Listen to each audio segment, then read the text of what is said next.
तो आज हम पढ़ने वाले हैं क्लास 12th फिजिक्स और फिजिक्स के आपके मोस्ट इंपॉर्टेंट जो क्वेश्चन है 5 नंबर वाले, उसको आज के इस वीडियो में कंप्लीटली हम सॉल्यूशन के साथ प्रोवाइड करने वाले हैं। तो जितने भी स्टूडेंट 5 नंबर वाले पढ़ना चाहते हैं क्वेश्चन को, इस वीडियो को अंत तक देखिएगा। और मात्र देखना नहीं है दोस्त, आपको कॉपी पेन लेकर बैठना है और सीरियस होकर पढ़ाई करना है, ठीक है ना, क्योंकि 5 नंबर वाला बहुत ही इंपॉर्टेंट है दोस्त, ये तो बात आप जानते ही हैं, ठीक है ना। तो देखिए हम कराने वाले हैं, देखिए आपका अध्याय 1 से 5 चैप्टर के जितने भी 5 नंबर वाले क्वेश्चन हैं उनको हम सॉल्व कराएंगे। बोर्ड एग्जाम 2025 की हम तैयारी कर रहे हैं, इसको देखते हुए हम आपके इंपॉर्टेंट क्वेश्चन बता रहे हैं 5 नंबर वाले, ठीक है ना, जो बहुत बार आपके बोर्ड एग्जाम में लगातार ये पूछे आ रहे हैं, उन्हीं प्रश्नों को हम देखेंगे, ठीक है ना। अदरवाइज हमने यहाँ पे 2 फोटो लगाया हुआ है, इन दोनों से हमें सीखनी चाहिए। सबसे पहले तो एक हमने मॉन्क का फोटो लगाया है। जो मॉन्क होते हैं वो क्या होते हैं, जो सन्यासी होते हैं, उनसे बहुत कुछ हम सीख सकते हैं। कैसे हम सीख सकते हैं जी?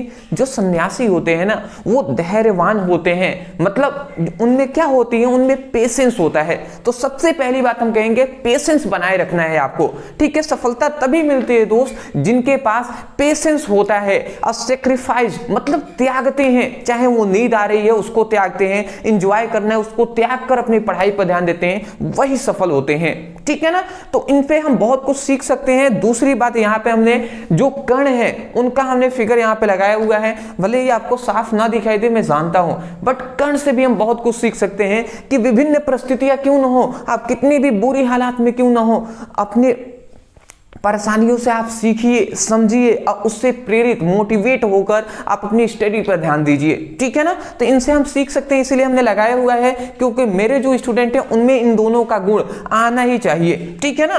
तो आपको लाना सीखना है, ठीक है। चलिए देखिए 5 ही हम चैप्टर एक वीडियो में इसलिए प्रोवाइड कर रहे हैं क्योंकि इसमें बहुत ज़्यादा डेरिवेशन है, ठीक है ना, नियम है, बड़े बड़े टॉपिक है, 5 नंबर वाले हैं, तो इसलिए थोड़ा सा हमें ज़्यादा ही फोकस करनी पड़ेगी, ठीक है ना। चलिए सबसे पहला हमारा यहाँ पे इंपॉर्टेंट क्वेश्चन आता है।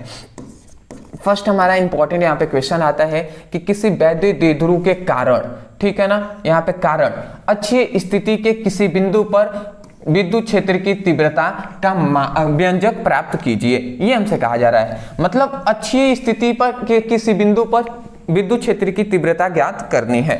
तो चलिए जी, हम आपको ज्ञात कैसे करना है हम आपको बताते हैं। अच्छा, एक और बात, सबसे इंपॉर्टेंट बात मैं बता दूं, देखिए बहुत सारे स्टूडेंट होंगे जो सीरियस होकर पढ़ाई पहले से भी कर रहे हैं, तो उनको ये टॉपिक तैयार होगा, तो उनके लिए क्या बेनिफिट है, उनके लिए ये बेनिफिट है ना कि बहुत सारे ऐसे भी स्टूडेंट हैं जो बिल्कुल रिवीजन नहीं करते, तो उनका एक अच्छी अपॉर्चुनिटी है कि साथ ही साथ उनका ये सब टॉपिक ना रिवीजन भी होता जाएगा। एक बार और आप देख लेंगे तो 100% आपके दिमाग में बैठ जाएगा। इसलिए आप भी पेशेंस के साथ बनाए रखें, और भले ही पता है तो क्या है, बट फिर भी आप इसको बार बार देखें, ठीक है ना, जिससे आपके दिमाग में पूरी तरीके से अच्छे से बैठ जाए। तो देखिए हमें अच्छी स्थिति पर विद्युत विभव की गणना, विद्युत क्षेत्र की तीव्रता की गणना करना है। तो सबसे पहले हम यहां पर एक रेखा ले लेते हैं, समझिएगा बात को, बस ओनली समझिए। यहां पे हम एक फिगर बना रहे हैं, देखिए जैसे हमने एक यहां पे रेखा ले लिया, ठीक है ना, यहां पे हम 2 बिंदु ले लेते हैं, ठीक है ना, यहाँ पे 2 बिंदु ले लेते हैं, एक है हमारा A बिंदु, एक है ये हमारा B बिंदु, ये 2 बिंदु है, ठीक है ना। और उसके बाद यहाँ पे आता है कि A और B दोनों को मिलाकर ले जाने वाली जो रेखा है ये है A और B दोनों को मिलाकर, देखिए A और B दोनों से मिलाकर जाने वाली एक रेखा ये है, ठीक है ना, जिसे हम अक्ष कहते हैं। अब बात को समझिएगा, जो A बिंदु है इस पर प्लस Q आवेश उपस्थित है, इस पर क्या है, प्लस Q आवेश उपस्थित है। जो B बिंदु है इस पर माइनस Q आवेश उपस्थित है, ठीक है ना, आप समझिएगा। अब दूसरी बात एक और समझना हमें ये है कि यहां से, ठीक है ना, यहां तक की दूरी, ठीक है, मतलब प्लस Q और माइनस Q के बीच की दूरी जो है वो क्या है, वो है 2L, वो है 2L, ठीक है ना।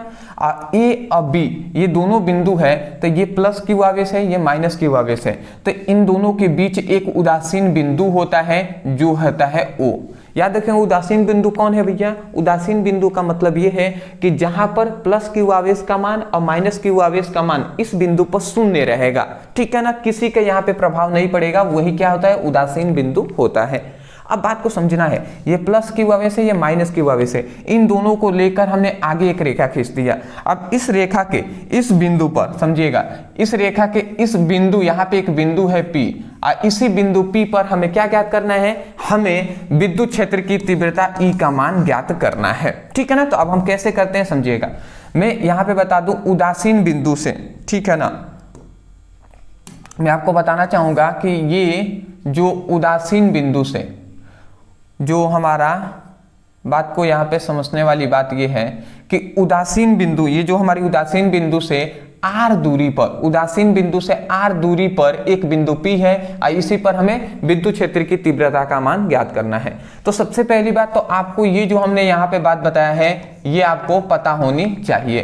तो इतनी बात आप समझ गए हैं तो हम आगे बढ़ते हैं। हमने क्या अभी तक बताया, बस ओनली सुनिए। हमने कहा कि माना दो बिंदु आवेश, मतलब माना दो बिंदु A व B हैं जिस पर क्रमशः प्लस क्यू आवेश माइनस क्यू आवेश उपस्थित है तथा इन दोनों के बीच की दूरी 2L है तथा इन दोनों बिंदुओं मतलब A और B बिंदुओं के बीच एक उदासीन बिंदु O है और उदासीन बिंदु O से R दूरी पर एक बिंदु P है जहां हमें विद्युत क्षेत्र की तीव्रता का मान ज्ञात करना है। तो इतनी ही बात हमने यहाँ पे बताया है। इसको चाहे तो फिगर को देखकर जो आपको समझ में आया या जो हमने बोला उसको माना की करके आप लिख सकते हैं, ठीक है ना, लिख सकते हैं। अदरवाइज अब मैं बता रहा हूं, ये देखिए ये जो बिंदु P है ना, ये इस पर एक क्या है, एकांक धन आवेश उपस्थित है। इस पर क्या है, एकांक धन आवेश उपस्थित है।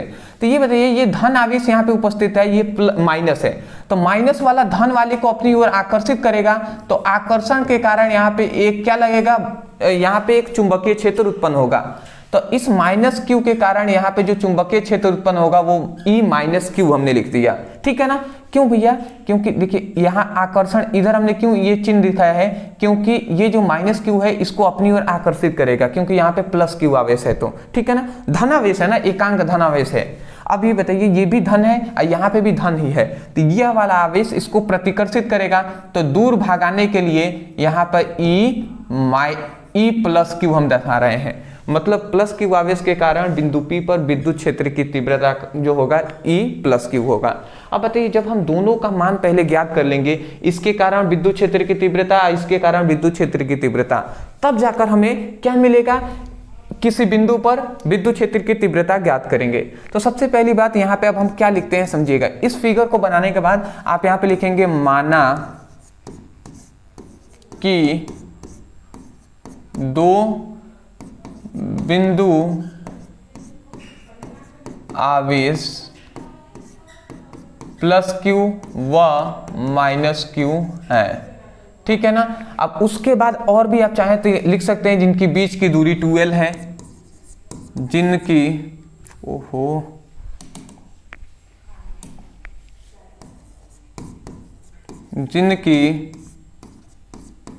बीच की दूरी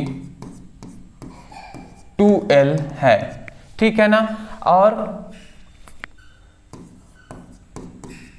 उदासीन बिंदु O है, बिंदु O है, ठीक है ना। और उदासीन बिंदु O से R दूरी पे एक बिंदु P है, तो मतलब O से R दूरी पर एक बिंदु क्या है, एक बिंदु P है, एक बिंदु P है, जहां हमें क्या ज्ञात करना है, जहां विद्युत क्षेत्र की तीव्रता का मान ज्ञात करना है, विद्युत क्षेत्र की तीव्रता का मान ज्ञात करना है,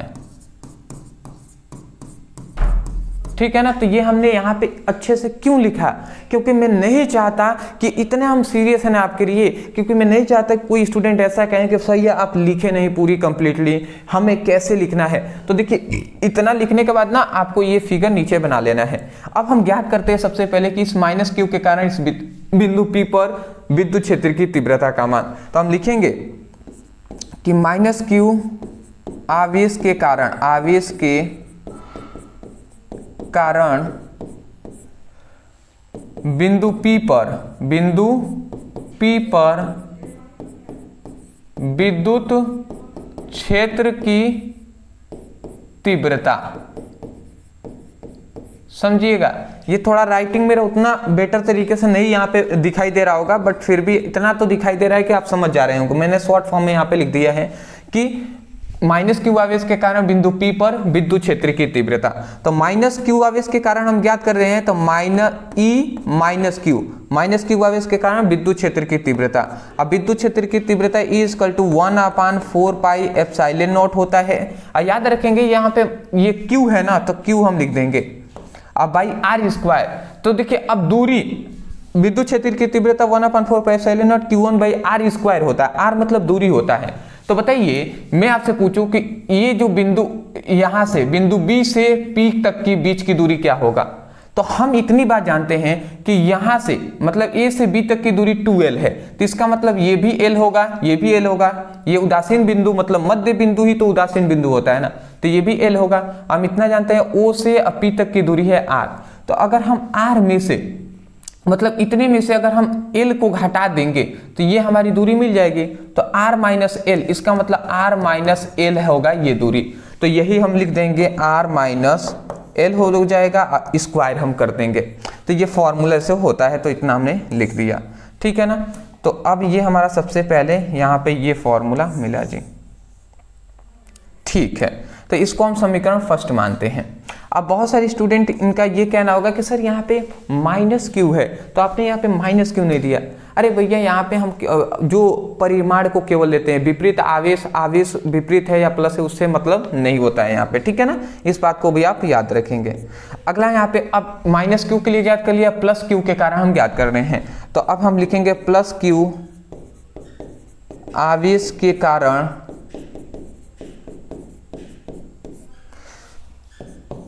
विद्युत क्षेत्र की तीव्रता, विद्युत क्षेत्र की तीव्रता। कहां पर हम विद्युत क्षेत्र की तीव्रता ज्ञात कर रहे हैं? प्लस क्यू आवेश के कारण इस बिंदु P पर विद्युत क्षेत्र की तीव्रता ज्ञात कर रहे हैं। तो इसके लिए क्या होगा, E प्लस क्यू हम लिख देंगे, प्लस क्यू आवेश के कारण विद्युत क्षेत्र की तीव्रता। अब 1/4πε0 हो जाएगा और Q/r²। तो Q लिख दिए, r² का मतलब कि दूरी है, A से P तक की दूरी क्या है, तो ये टोटल दूरी चाहिए। तो हमें इतना पता है कि P से O तक की दूरी है r, और हमें पता है O से A तक की दूरी है l, तो r + l कर देंगे तो दूरी हो जाएगा। तो यही हम लिख देंगे r + l, r² होता है ना, तो स्क्वायर हम यहाँ पे कर देंगे। तो ये हमारा दूसरा फॉर्मूला ये मिलता है, इसको हम समीकरण 2 कर देते हैं। तो ये समीकरण फर्स्ट, ये हमारा समीकरण सेकेंड हो गया। आशा करता हूँ समझ गए होंगे। अब समझिएगा, जैसे ही हमको ये मिला, जैसे ही हमको ये दोनों मिल गया समीकरण, तो अब हम क्या कर देंगे, अब हम परिणामी तीव्रता निकाल लेंगे। तब हम लिखते हैं, तब परिणामी तीव्रता, परिणामी तीव्रता। तो परिणामी तीव्रता क्या हो जाएगा, तो परिणामी तीव्रता जो होगा E = E माइनस क्यू और माइनस E प्लस क्यू। समझिएगा, तो ये हम फॉर्मूला यहाँ पे लगा देंगे। अब आप कहेंगे सर ऐसा क्यों आपने किया? देखिए परिणामी तीव्रता का मतलब जो यहाँ पे दो बल लग रहा है, एक माइनस क्यू के कारण इस पर एक बल लग रहा है, एक प्लस क्यू के कारण इस बिंदु P पर एक बल लग रहा है। तो जो बल अधिक होगा उसी में से ना कम बल को घटाएंगे। तो जहां पे बल अधिक होगा वहां पे विद्युत क्षेत्र की तीव्रता भी अधिक होगी। तो इसका मतलब अधिक वाली विद्युत क्षेत्र की तीव्रता में से कम वाली विद्युत क्षेत्र की तीव्रता को घटाएंगे, तभी तो हमें निकलेगा ना परिणामी तीव्रता। तो ये बताइए, ये जो माइनस क्यू आवेश है और ये प्लस जो यहाँ पे एकांक धनावेश है इस बिंदु पर, तो इन दोनों के बीच की दूरी क्या है, कम है। तो इसका मतलब यहाँ पे बीच की दूरी कम है, तो यहाँ पे जो बल लगेगा वो अधिक लगेगा। इसका मतलब विद्युत क्षेत्र की तीव्रता होगी वो भी अधिक होगी। और ये बताइए, ये माइनस प्लस क्यू है और ये यहाँ पे इन दोनों के बीच की दूरी अधिक है ना, तो इसका मतलब यहाँ पे बल लगेगा वो कम लगेगा। इसका मतलब विद्युत क्षेत्र की तीव्रता भी कम होगी ना। तो इसीलिए हम माइनस क्यू वाली विद्युत क्षेत्र की तीव्रता में से प्लस क्यू वाली विद्युत क्षेत्र की तीव्रता को घटाए हैं। समझ रहे हैं? तो ये बातें हो गई जी। इतना समझ गए। तो अब हम आगे बढ़ते हैं। अब हम इसको सॉल्व करेंगे जी। तो E equal to E minus q का यहाँ पे वैल्यू दिया है 1/4 pi epsilon not 1/4 pi epsilon not q by r minus l का होल स्क्वायर माइनस, फिर से प्लस क्यू का मान है 1/4 pi epsilon not 1/4 pi epsilon not q by r plus l का होल स्क्वायर। इतना हमने कर दिया। अब हम आगे बढ़ाते हैं इस चीज को। E इक्वल टू, अब देखिए इसमें से देखिए 1/4 पाई एप्सिलॉन नॉट क्यू यहाँ पे भी है, इसमें भी 1/4 पाई एप्सिलॉन नॉट क्यू है, दोनों में है। तो दोनों में से इसको कॉमन कर लेते हैं। तो ये क्यू 1 में गुणा हो जाएगा तो q by 4 pi epsilon naught हो गया। तो ये हमने कॉमन कर लिया दोनों में से। तो अब इधर क्या बचा, इसमें बचा 1/r माइनस एल का होल स्क्वायर बचा। इसमें माइनस है तो माइनस कर दिया। यहाँ पे क्या बचा 1/r प्लस एल का होल स्क्वायर कर दिया। तो ये बच गया जी। अब बात को फिर से समझने वाली यहाँ पे बात क्या है, E इक्वल टू, बात को यहाँ पे ये समझने वाला है, ये Q by 4 pi epsilon naught हो गया। अब इन दोनों का हम एलसीएम ले लेते हैं, लसा। तो अगर लसा हमें लेना है तो सिंपल सा हम इन्हीं दोनों को गुणा में लिख देंगे, r माइनस एल का होल स्क्वायर इंटू क्या हो जाएगा r प्लस एल का होल स्क्वायर। ये हमने लसा इन दोनों का ले लिया। इससे ये कैंसिल हो जाएगा, ये वाला ऊपर गुणा कराएगा तो r प्लस एल का होल स्क्वायर इसमें 1 में गुणा होगा। तो ये क्या हो जाएगा r प्लस एल का ही होल स्क्वायर होगा। बीच में माइनस दे दिया, इससे ये कट गया तो ये ऊपर जाए गुणा कराएगा तो r माइनस एल का होल स्क्वायर हो जाएगा। इतना आप बात समझ गए हैं तो ठीक है जी। अब हम आगे आपको समझाते हैं। यहाँ पे मैं आपको समझा दूं, समझिएगा, बात आपको यहाँ पे समझना है। E equal to Q by 4 pi epsilon not है, ठीक है जी, इतना लिख दिए। अब समझिएगा, इसको अगर हम करते हैं ना r प्लस एल का whole square minus r minus l का होल स्क्वायर, तो यहाँ पे जो आएगा वो 4rl हो जाएगा, 4rl आएगा। आप करके देख सकते हैं। अब देखिए ये a minus b, a minus मतलब r माइनस एल है और यहाँ पे r प्लस एल है, दोनों गुणा में है, बस ऊपर होल स्क्वायर है। तो एक फॉर्मूला हम जानते हैं, समझिएगा बात को, a minus b into a plus b equal to होता है a square minus b square, ये होता है जी। तो अगर हम स्क्वायर को इन दोनों को भूल जाए तो देखेंगे तो r माइनस एल और फिर से r प्लस एल है गुणा में। तो इनके दोनों की जगह पर, इन दोनों की जगह पर हम क्या लिख सकते हैं, r स्क्वायर और फिर से एल स्क्वायर लिख सकते हैं, ठीक है ना। अब देखिए इन दोनों का स्क्वायर है ऊपर, तो स्क्वायर के लिए हम ऊपर स्क्वायर इस तरीके से कर देंगे, कर सकते हैं ना। तो यही अब हम लिखने वाले हैं यहाँ पे, ठीक है ना। अब बात को समझिएगा।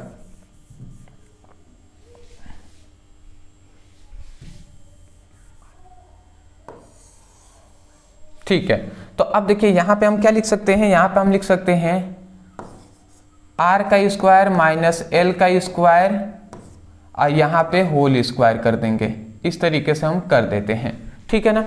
अच्छा, दो बातें आपको समझ में शायद न आए, जिन स्टूडेंटों को मैं बताना चाहूँगा। ये 4rl कहाँ से आया, ये तो अभी हमने बताया ही कि कैसे ये फॉर्मूले से इतना इक्वल टू इतना होता है फॉर्मूले से, तो वो हमने बता दिया।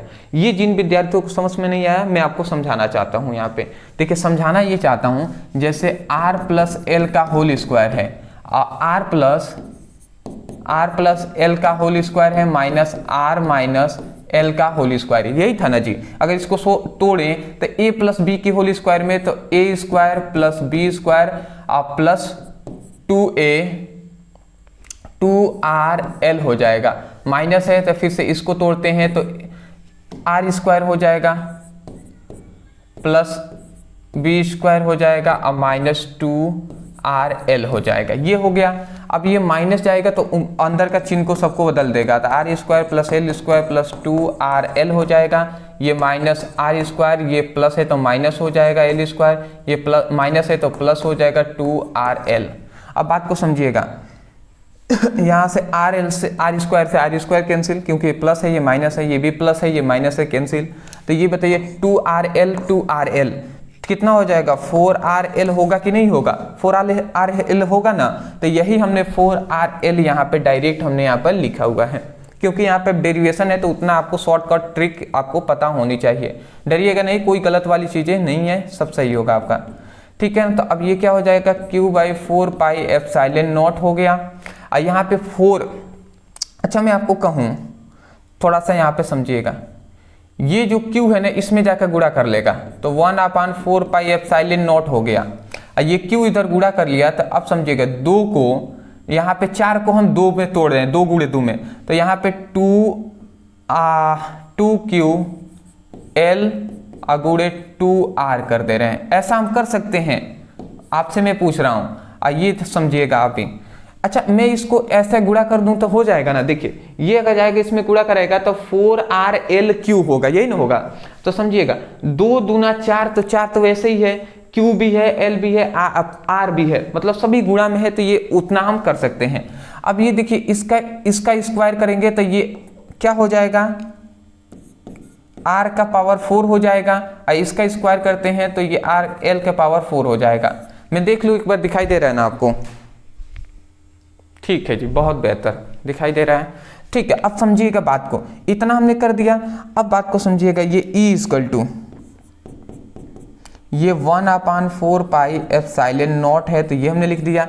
अब देखिए यहां से ये हमें समझने वाला है कि यहाँ पे ना यहाँ पे एक बात आप याद रखेंगे, ये L² जो होता है, मैं यहाँ पे एक बात आप याद रखेंगे कि जो R के पावर 4 है वो बहुत ही ज़्यादा बड़ा होता है L के पावर 4 से, ठीक है ना, L के पावर 4 से, L के पावर 4 से बहुत ज़्यादा बड़ा होता है। इसलिए जो L² है, L के पावर 4 है, इसको हम नगण्य मानकर छोड़ देते हैं, बहुत ही छोटा होता है ये R के तुलना में, इसलिए इसको छोड़ देते हैं। तो क्या हम लिखते हैं जी, E = 1/4πε0 हम लिखते हैं। और 2QL जो होता है वैद्युत द्विध्रुव आघूर्ण P के बराबर होता है, तो P लिख दिए, और 2R है तो 2R लिख दिए, और यहाँ पे R के पावर 4 है तो ये हमने लिख दिए। अब ये बताइए नीचे 4R है, ऊपर 1R है, तो 1R से ये 4R में से 1R कैंसिल हो जाएगा, तो बचा यहाँ पे क्या, बचा यहाँ पे E = 1/4πε0 बचा, और यहाँ पे 2P बचा। अब बचा नीचे क्या बचा, R के पावर 3 बचा, यही ना बचे जी, यही बच गए। तो ये हमने यहाँ पर लिख दिया, ये हमारा प्रूफ हो चुका है, ये हमारे क्या हो गए, प्रूफ हो चुके हैं, ठीक है ना। आप स्क्रीनशॉट ले ले पहले, ठीक है जी, मैं देख लूँ, बहुत ही अच्छी बात है, ठीक है जी। तो ये थोड़ा सा सब्र के साथ आपको यहाँ पे स्टडी करना पड़ेगा, तब जाकर आपको सब समझ में आएगा। राइटिंग मेरी उतनी भी अच्छी नहीं है, बट नॉर्मल है, इतना है कि आपको समझ में आ जाएगा। तो राइटिंग पे फोकस ना करके फिलहाल आप समझने पे फोकस करेंगे तो बेटर रहेगा जी। मैं आशा करता हूँ समझ गए होंगे, डेरिवेशन है इतना तो आपको करना ही पड़ेगा। अभी तक स्क्रीनशॉट नहीं लिए हैं तो फिर से एक बार ले लीजिए, आगे हम बढ़ेंगे जी जल्द से जल्द। 25 मिनट इसी में मतलब लगभग 20 मिनट तक लग गए, ठीक है ना, बहुत टाइमिंग लगता है। चलिए जी, ठीक है। अब हमें दूसरा क्या पढ़ना है, दूसरा हमें पढ़ना है गॉस का प्रमेय, ठीक है ना, ठीक है। चलिए जी, अब गॉस का प्रमेय भी अब हम देख लेते हैं। दूसरा, ये पहला हमारा इंपॉर्टेंट क्वेश्चन था, अब दूसरा हमारा आता है स्थिर वैद्युत के गॉस के प्रमेय लिखिए। अब गॉस का प्रमेय लिखना है, इसको पूरी तरीके से प्रूफ भी हमें करना है, 5 नंबर वाला टॉपिक है। तो गॉस का नियम लिख दिया है, या प्रमेय भी कह सकता है, कोई दिक्कत वाली बात नहीं है। तो समझिएगा, गॉस के प्रमेय के अनुसार किसी पृष्ठ से गुजरने वाले कुल फ्लक्सों की संख्या, मतलब कुल विद्युत फ्लक्स उस पृष्ठ पर उपस्थित कुल आवेश का 1/ε गुना होता है। अभी आपको समझ में आ जाएगा, नियम हमें आपको याद करा देंगे, ठीक है ना, उसका टेंशन आप ना लें। सबसे पहले एक यहाँ पे हम गॉसियन पृष्ठ बनाते हैं। ये पृष्ठ को आप समझिएगा, ये एक क्या है, पृष्ठ है। अब ये एक एस पृष्ठ है, सॉरी ये क्या है, एस पृष्ठ है। जिस पर क्या है, जिस पर आवेश जो है वो Q है। अब इस पृष्ठ पर आवेश है तो जाहिर सी बात है इससे बहुत सारी विद्युत बल रेखाएं, मतलब विद्युत बल रेखाएं या हम कह सकते हैं विद्युत फ्लक्स निकलेंगे, इससे बहुत सारी विद्युत फ्लक्स निकलेंगे ही। तो ये मान लेते हैं दो जो विद्युत फ्लक्स है वो निकल रही हैं, ठीक है ना। तो यहाँ पे आप समझिएगा, यहाँ पे अगर हम देखें इसको तो ये हमारा एक यहाँ पे एक अल्पांश, ये एक बड़ा सा पृष्ठ है, उसका एक छोटा सा ये हमें एक साइज मिल रहा है, तो इसको हम ds कर दे रहे हैं, ये अल्पांश पृष्ठ है, ठीक है ना। आप इसको याद रखेंगे, ये जो है ना एक घन के आकार का दिखाई दे रहा है। अगर आप ध्यान से देख पा रहे होंगे तो देखेंगे तो ये किस तरीके से एक घन के आकार का, यहाँ पे अगर हम इस तरीके से देखें तो एक घन के आकार का ये दिखाई दे रहा है। जैसे आप जाइएगा तरबूज खरीदिएगा तो उसमें आपको जो काटेगा अल्पांश पृष्ठ कहिएगा, एक छोटा सा पृष्ठ काट के निकालिए, तो जो निकालेगा काट कर वो देखिएगा तो घन के आकार का होगा। तो उसी प्रकार ये भी एक छोटा सा पृष्ठ है, एक तरबूज की तरह मानेंगे तो इतना काटा गया है तो निकला गया है। तो जो ये एक पृष्ठ है ना, तो ये क्या है, इसका घन कोण है जो है d ओमेगा, ठीक है ना। यहाँ पे एक बिंदु है जो है P, ठीक है, ये है जो है लंब, ठीक है। इसी बिंदु P पर हमें क्या करना है, ज्ञात करना है, ठीक है ना, विद्युत फ्लक्स, ठीक है ना। चलिए अब समझिए, इतना आप बात को समझ के है ना, तो केवल आपको अब ये नियम आपको याद करना है। तो मैं आपको यहाँ पे बता दूं कि इसका होता है phi E is equal to Q by epsilon not, ये फॉर्मूला होता है। चलिए अब मैं आपको बताता हूँ कैसे आपको इसको प्रूफ करना है, कैसे आपको नियम याद होगा, समझिएगा। नियम इसको याद करा दूं, समझिएगा। ये क्या है, ये है विद्युत फ्लक्स, ये क्या है, आवेश, ये ठीक है ना, आवेश है। तो अगर मैं आपको यहाँ पे बताऊं, ये इतना हो गया ना, तो ये फाई ई इजकल टू, ये हमारा Q हो जाएगा अगुणे 1/एप्सिलॉन नॉट, यही मोस्टली यही फॉर्मूला है। तो हम यही कह रहे हैं कि किसी आवेशित, मतलब हम ये कह रहे हैं कि गॉस के प्रमेय के अनुसार किसी पृष्ठ से, किसी आवेशित पृष्ठ से गुजरने वाले विद्युत फ्लक्स, ये क्या है, ये जो निकल रहे हैं वो क्या है, विद्युत फ्लक्स है, विद्युत फ्लक्स है, ठीक है ना। तो यहां पे हम कह रहे हैं कि किसी मतलब गॉस के प्रमेय के अनुसार किसी आवेशित पृष्ठ से गुजरने वाली कुल विद्युत फ्लक्स उस पृष्ठ पर उपस्थित कुल आवेश का 1/एप्सिलॉन गुना होता है। वही तो बात हमने कह रहे हैं कि किसी आवेशित पृष्ठ से गुजरने वाले कुल विद्युत फ्लक्स फाई ई उस पृष्ठ पर उपस्थित कुल आवेश का 1/एप्सिलॉन गुना होता है। यही तो Q जो है 1 में गुणा हो गया है, तो Q हो जाएगा ऊपर और एप्सिलॉन नॉट हो जाएगा। तो मैं आशा करता हूं आप समझ गए होंगे, यही बात हमने लिखा है कि गॉस के प्रमेय के अनुसार किसी पृष्ठ से गुजरने वाली कुल विद्युत फ्लक्स उस मतलब एक बंद पृष्ठ है ना, तो उस बंद पृष्ठ पर उपस्थित कुल आवेश का 1/एप्सिलॉन गुना होता है। नॉर्मल सी बातें हैं जी, आशा करता हूं समझ गए होंगे। उतना करने के बाद ये फिगर आप बना लेंगे। अब हम यहाँ पे ज्ञात करेंगे सबसे पहले कि ये जो हमारी पृष्ठ है, ये जो हमारी पृष्ठ दिखाई दे रही है, तो सबसे पहले हम ये ज्ञात करेंगे कि इस पृष्ठ पर विद्युत फ्लक्स कितना निकल रहा है। तो हम लिखेंगे कि पृष्ठ पर उपस्थित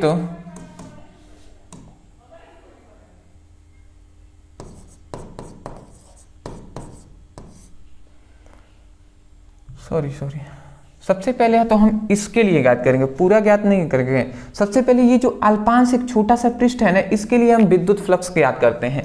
तो हम लिख देते हैं ds पृष्ठ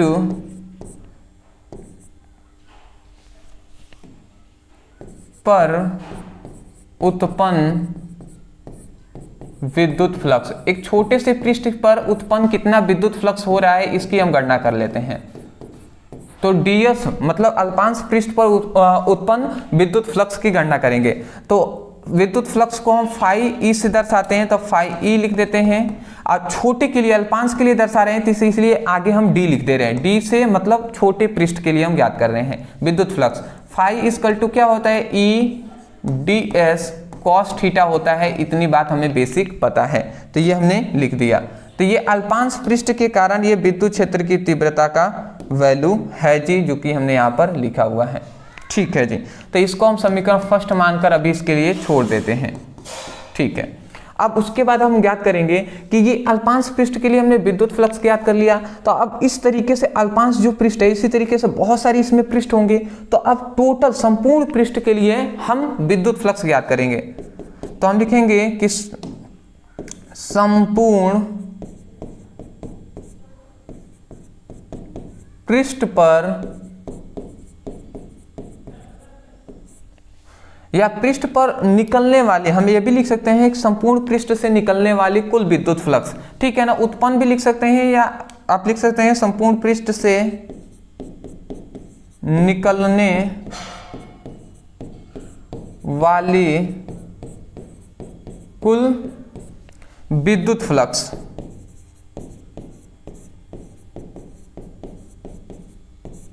ठीक है ना। तो कुल विद्युत फ्लक्स क्या हो जाएगा, तो संपूर्ण पृष्ठ से निकलने वाली कुल विद्युत flux phi is equal to, देखिए अगर ये जो अल्पांश है, अल्पांश पृष्ठ के लिए जो विद्युत फ्लक्स हमने ज्ञात किया इतना वैल्यू, अगर हम इसका एक छोटे से पृष्ठ का यदि हम समाकलन करते हैं तो समाकलन का मतलब क्या होगा कि संपूर्ण पृष्ठ के लिए निकल जाएगा। तो हम क्या करते हैं, इसका समाकलन कर देंगे एक छोटे से पृष्ठ के लिए जो विद्युत फ्लक्स निकाला है। तो इसका समाकलन हम कर देते हैं, समाकलन phi E is equal to क्या हो जाएगा, ये हमारा समाकलन हो जाएगा, ठीक है ना। उसके बाद ये ds है, तो डी फाइव ई है, तो d phi equal to E d S cos theta हो जाएगा। इतना कर दिए। फाई ई इक्वल टू क्या हो जाएगा, ये ई को बाहर हमने निकाल दिया, सॉरी ई का मान जो होता है 1/4 pi epsilon not q by are square होता है और डी एस कॉस थीटा होता है। इतनी बात आप समझ गए। देखिए 1/4 pi epsilon not q by are square और फिर से डी एस कॉस थीटा होता है। एक और बात यहाँ पे हमें समझने वाली है, ये जो हमने लिखा है ना 1/4 pi epsilon not q by are square, ये विद्युत क्षेत्र की तीव्रता जब पढ़ेंगे तो उसका ये फॉर्मूला होता है ई का, तो वही हमने ई का मान यहाँ पे रखा हुआ है, ठीक है ना। इससे कंफ्यूजन आपको नहीं होनी चाहिए, ठीक है जी।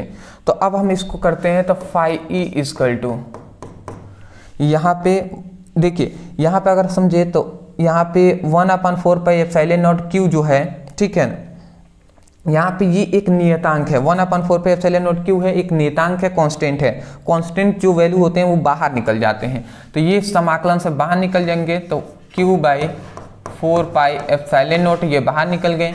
और यहाँ पे बचा क्या, d S cos theta by are square, d S cos theta by are square, ये बच गया, तो ये हमने लिख दिया।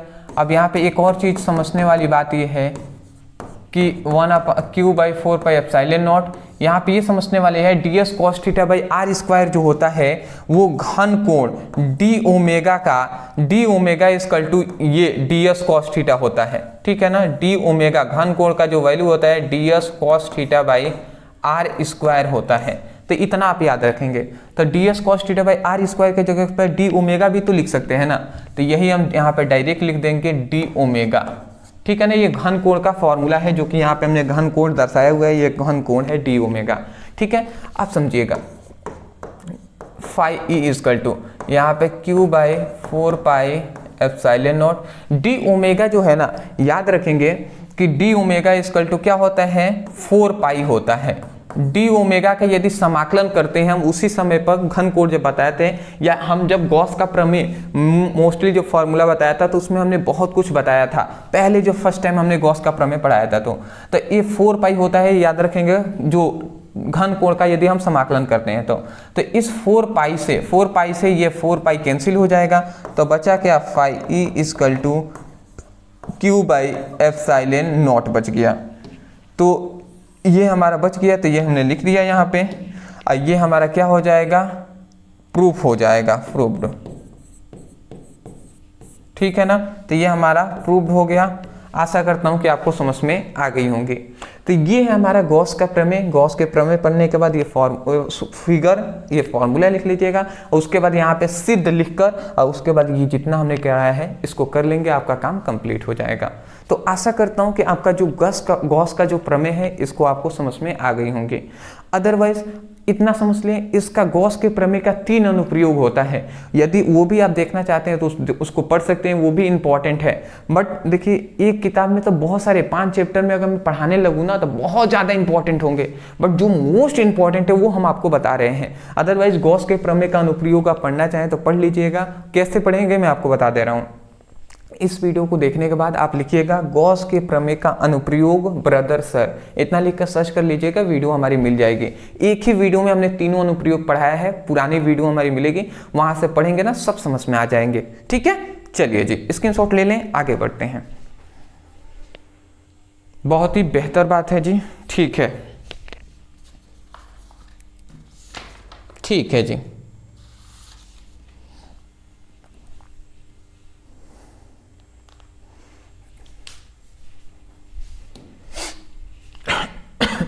तीसरा हमारा इंपॉर्टेंट यहाँ पे क्वेश्चन आता है, समझिएगा।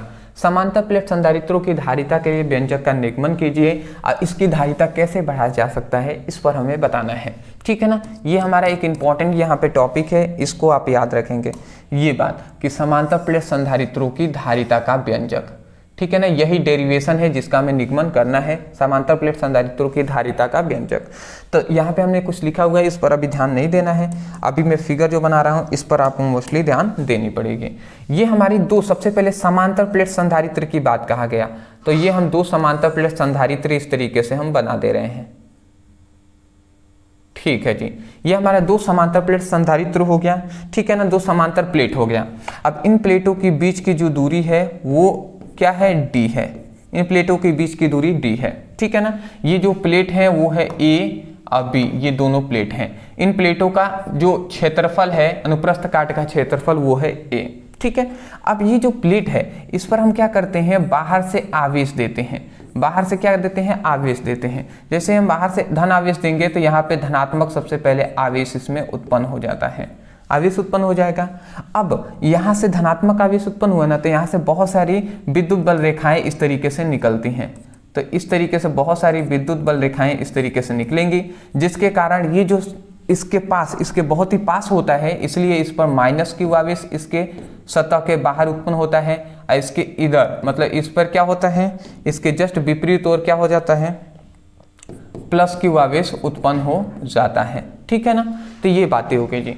अब एक अभी जितना हमने किया है ना, इसमें हम लिमिट ही आवेश प्रोवाइड कर सकते हैं, बट जैसे ही हमने इसको एक क्या कर दिया, धरातल से, पृथ्वी से जोड़ देते हैं, तो पृथ्वी से हम जोड़ दें ना तो यहाँ पे विभव का मान 0 होता है।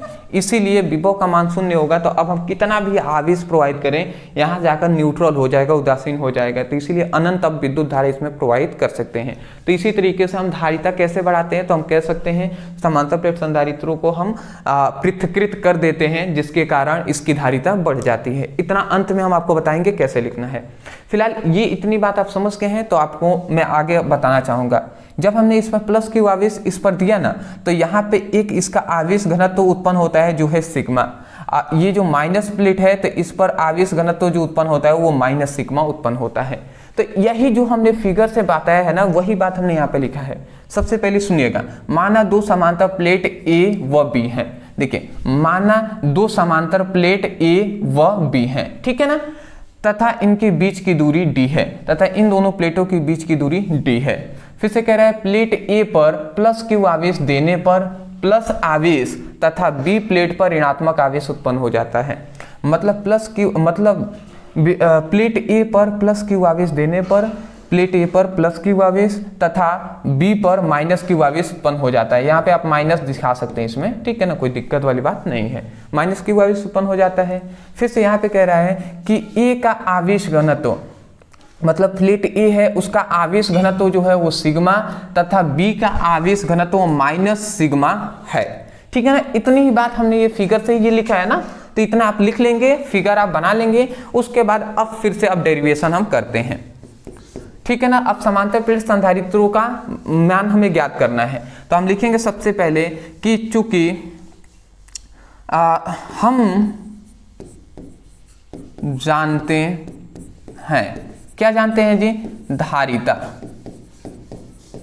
धारिता क्या हम जानते हैं, धारिता C = Q/V होता है। तो ये हम फॉर्मूला जानते हैं जी। धारिता C equal to Q by V होता है। तो ये हम फॉर्मूला जानते हैं, इसको समीकरण फर्स्ट कर देते हैं। ठीक है जी, इतनी बात करती हैं। अब दूसरी बात फिर से धारिता, चूंकि हम ये तो बात जान गए कि धारिता इक्वल टू इतना होता है, ये तो पहले से हमें बात पता है। तो अब हम ज्ञात करेंगे कि ये जो समांतर प्लेट है ना, तो समांतर प्लेटों के बीच उत्पन्न विद्युत क्षेत्र की तीव्रता का मान। तो हम लिखते हैं कि दो समांतर प्लेटों के बीच विद्युत क्षेत्र की तीव्रता, विद्युत क्षेत्र की तीव्रता, ठीक है ना। तो दो समांतर प्लेटों के बीच विद्युत क्षेत्र की तीव्रता हम ज्ञात करेंगे। तो विद्युत क्षेत्र की तीव्रता E इक्वल टू क्या होता है, समझिएगा। विद्युत क्षेत्र की तीव्रता जो गॉस के प्रमेय का दूसरा अनुप्रयोग पढ़ेंगे तो उसमें हमने बताया है कि समांतर प्लेटों के बीच उत्पन्न विद्युत क्षेत्र की तीव्रता E equal to sigma by 2 epsilon not, ये हमने फॉर्मूला बताया था। तो यही हम यहाँ पे लगाएंगे। तो सिग्मा मतलब आवेश घनत्व यहाँ पे, तो देखिए दो आवेश घनत्व, एक ये है एक ये है। तो दो आवेश घनत्व, एक प्लस है एक माइनस है। तो जो दो आवेश घनत्व हैं, दो आवेश घनत्व, इनका हम ऋणात्मक कर देंगे, इनका अंतर कर देंगे। अब बटे क्या हो जाता है, 2 एप्सिलॉन नॉट होता है। तो ये हमने लिख दिया, ठीक है ना। उसके बाद आगे हम बढ़ाते हैं। तो देखिए ये आवेश घनत्व माइनस माइनस प्लस हो जाएंगे, सिग्मा बाई 2 एप्सिलॉन नॉट हो जाएगा। अगर हम इसको और आगे बढ़ाते हैं तो समझिएगा ये क्या हो जाएगा, minus plus sigma equal to 2 sigma by 2 epsilon naught हो जाएगा। ये 2 से ये 2 कैंसिल हो गया। तो यहाँ पे बचा क्या, यहाँ पे बचा क्या जी, तो यहाँ पे बचा E equal to sigma by epsilon naught. तो ये हमारा बच गया जी। तो ये हमारा क्या हो जाएगा, सबसे पहली बात ये हम समीकरण सेकेंड मान लेते हैं, इसको समीकरण फर्स्ट सेकेंड इसको मान लिए, ठीक है ना। आप समझिएगा, जैसे हमने ये ज्ञात किया ना, उसके बाद हम एक और चीज ज्ञात करेंगे कि जो प्लेट है समांतर प्लेटों के बीच उत्पन्न विभव। तब तीसरा, अब हम तीसरा चीज क्या ज्ञात कर रहे हैं, सबसे पहले सी हमें पता था तो हमने क्या ज्ञात किया, ई का मान ज्ञात किया, विद्युत क्षेत्र की तीव्रता का मान। अब हम ज्ञात करेंगे कि प्लेटों के बीच विद्युत क्षेत्र की विद्युत विभव, प्लेटों के बीच वैद्युत विभव, प्लेटों के बीच वैद्युत विभव का मान ज्ञात करेंगे। तो वैद्युत विभव V इक्वल टू क्या होता है जी, वैद्युत विभव V इक्वल टू क्या होता है, V equal to E into D होता है। ये बात हम जानते हैं। कैसे जानते हैं, देखिए कार्य बराबर क्या होता है, मैं आपसे पूछे, कार्य बराबर बल गुणे विस्थापन होता है।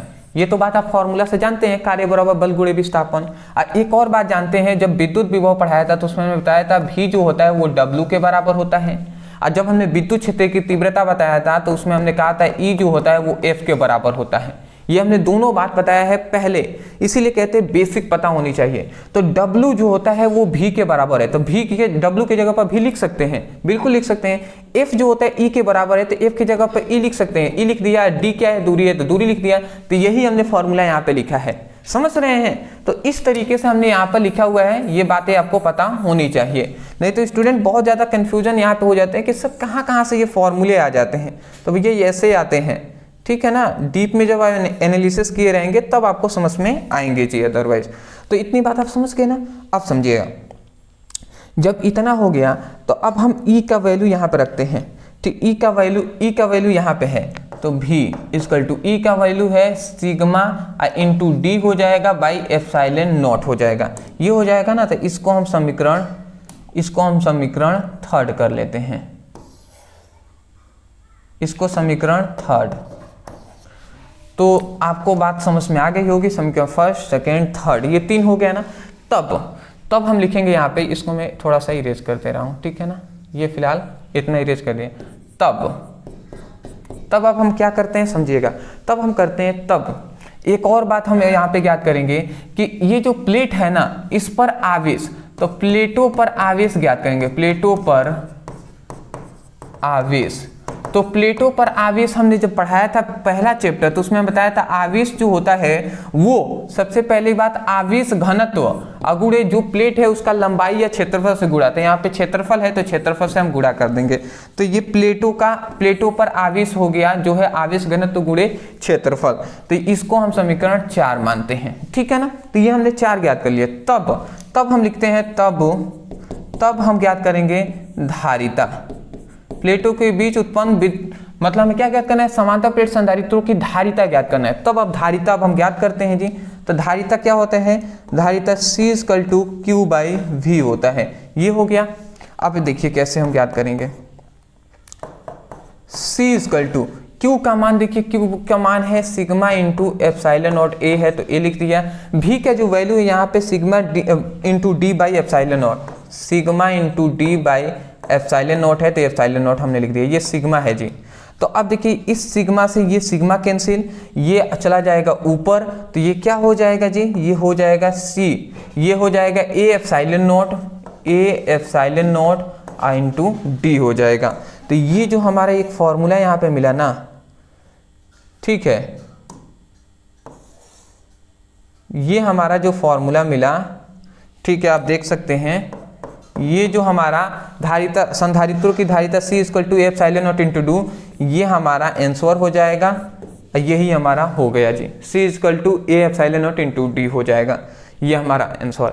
मतलब समांतर प्लेट संधारित्रों की धारिता C = एप्सिलॉन इंटू D हो जाएगा, जहाँ A क्या है, प्लेटों का क्षेत्रफल है, और ये हमारा जो D क्या है, D है जो A प्लेटों के बीच की दूरी, और ये वैद्युतशीलता है। समझिएगा। अब कभी कभी कह देता है कि प्लेटों के बीच यदि इन दोनों प्लेटों के बीच यदि परावैद्युत पदार्थ रख दिया जाए तो क्या होगा। तो चुपचाप यदि परावैद्युत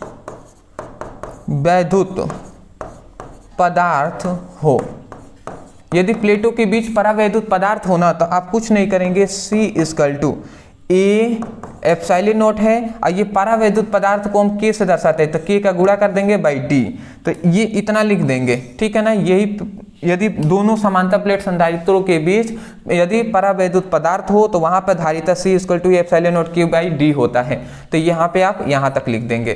तो आशा करता हूँ आप समझ के होंगे। आप चुपचाप स्क्रीनशॉट ले लें, फिर से हम आगे बढ़ते हैं। अभी बहुत सारे क्वेश्चन को देखना है। देखिए 5 नंबर वाले हैं, टाइम तो लगेगा दोस्त, और सब्र हमें रखना ही पड़ेगा, ठीक है ना। स्क्रीनशॉट ले लें।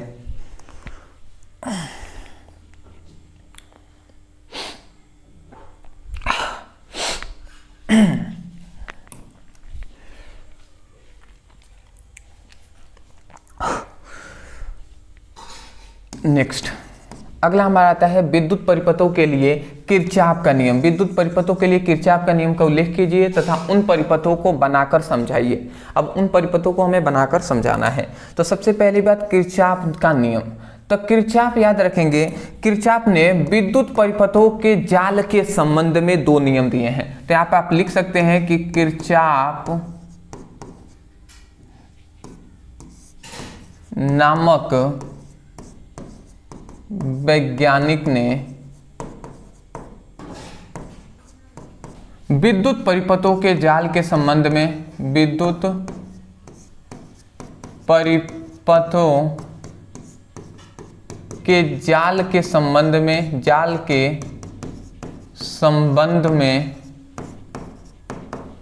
क्या नाम, कितने नियम दिए हैं, 2 नियम दिए हैं। इतनी बात आप लिख देंगे कि इन्होंने क्या दिया है, विद्युत परिपथों के जाल के संबंध में इन्होंने 2 नियम दिए हैं, जिसमें से पहला है हमारा प्रथम नियम, जिसे हम संधि के नियम के नाम से जानते हैं। अब इसको हम समझ लेते हैं जी। सबसे पहले यहाँ पे हमने लिख दिया संधि का नियम। तो देखिए यहाँ पे लिखा गया है किरचॉफ के प्रथम नियम के अनुसार किसी संधि पर मिलने वाली समस्त विद्युत धाराओं का बीजगणितीय योग 0 होता है। अब मैं आपसे पूछूं, यहाँ पे एक नाम आया संधि। संधि का इंग्लिश में क्या कहते हैं, जंक्शन कहते हैं या जंक्शन कहते हैं। अच्छा मैं आपसे पूछूं, रेलवे स्टेशन पे गए होंगे तो वहाँ पे होता है कि ये जंक्शन है, ये जंक्शन नहीं है। जंक्शन का मतलब क्या होता है दोस्त, मैं आपसे पूछूं, जंक्शन का मतलब क्या होता है?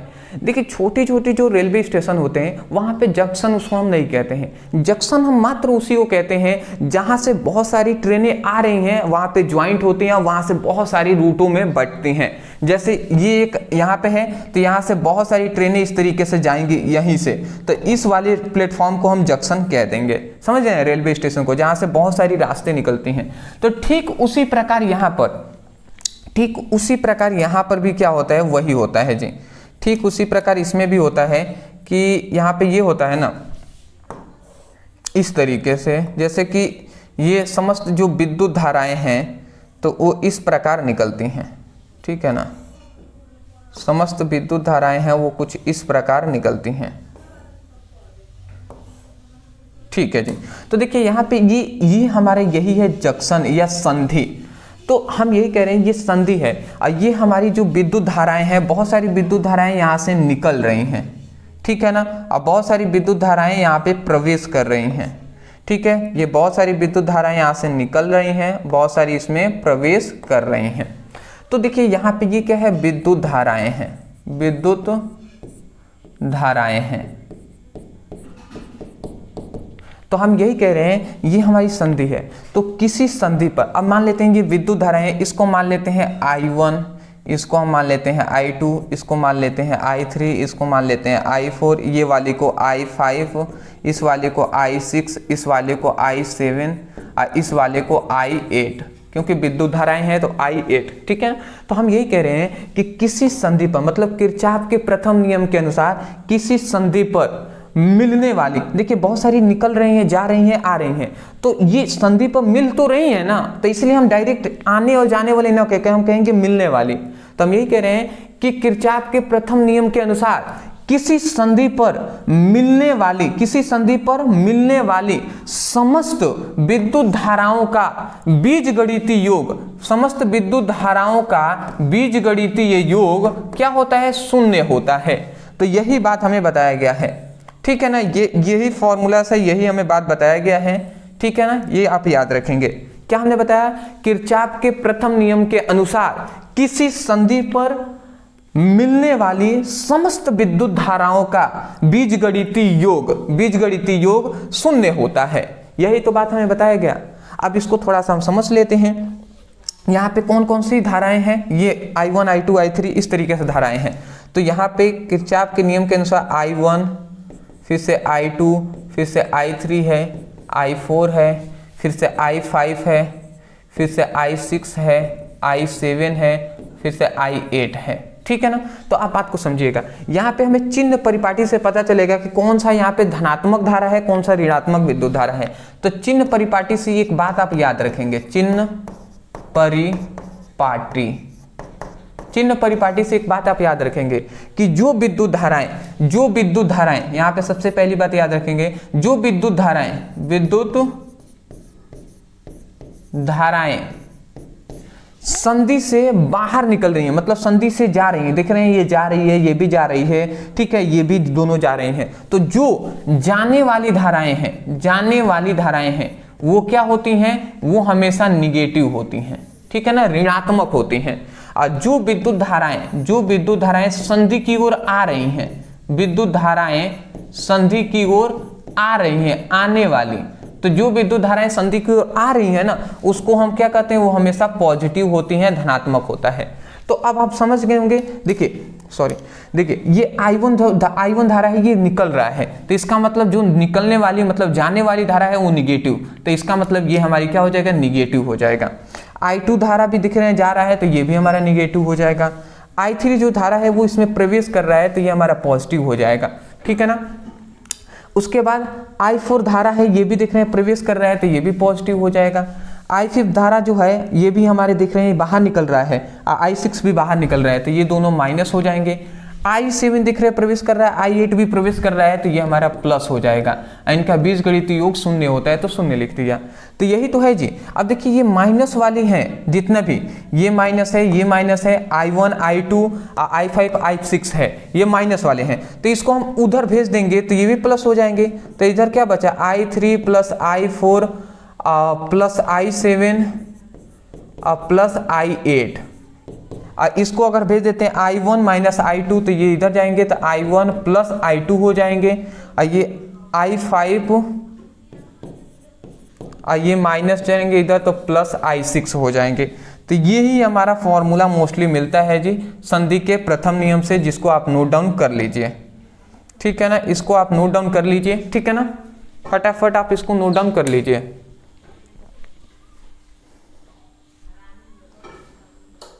ठीक है जी, तो आशा करता हूं नोट डाउन कर लिए होंगे आपने, ठीक है ना।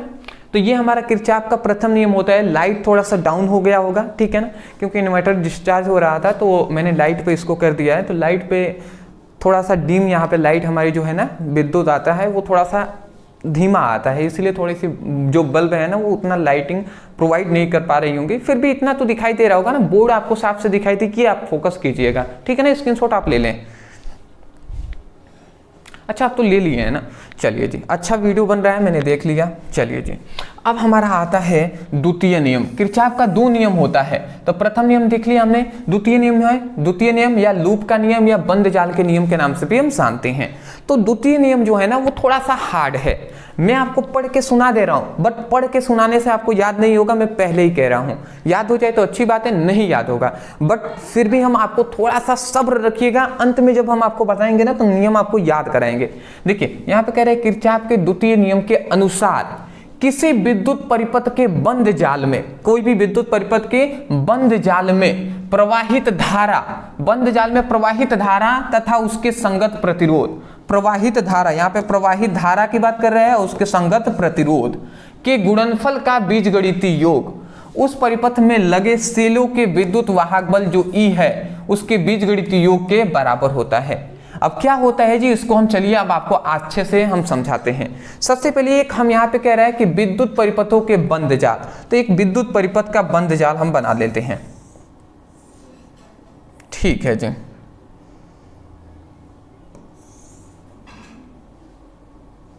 ठीक है, यहाँ पे थोड़ा सा मैं अच्छे से फिगर आपको बना दूं, उसके बाद हम बात करेंगे जी, ठीक है ना। ठीक है, ठीक है, ठीक है, थोड़ा सा आप सब्र रखिएगा, ठीक है ना।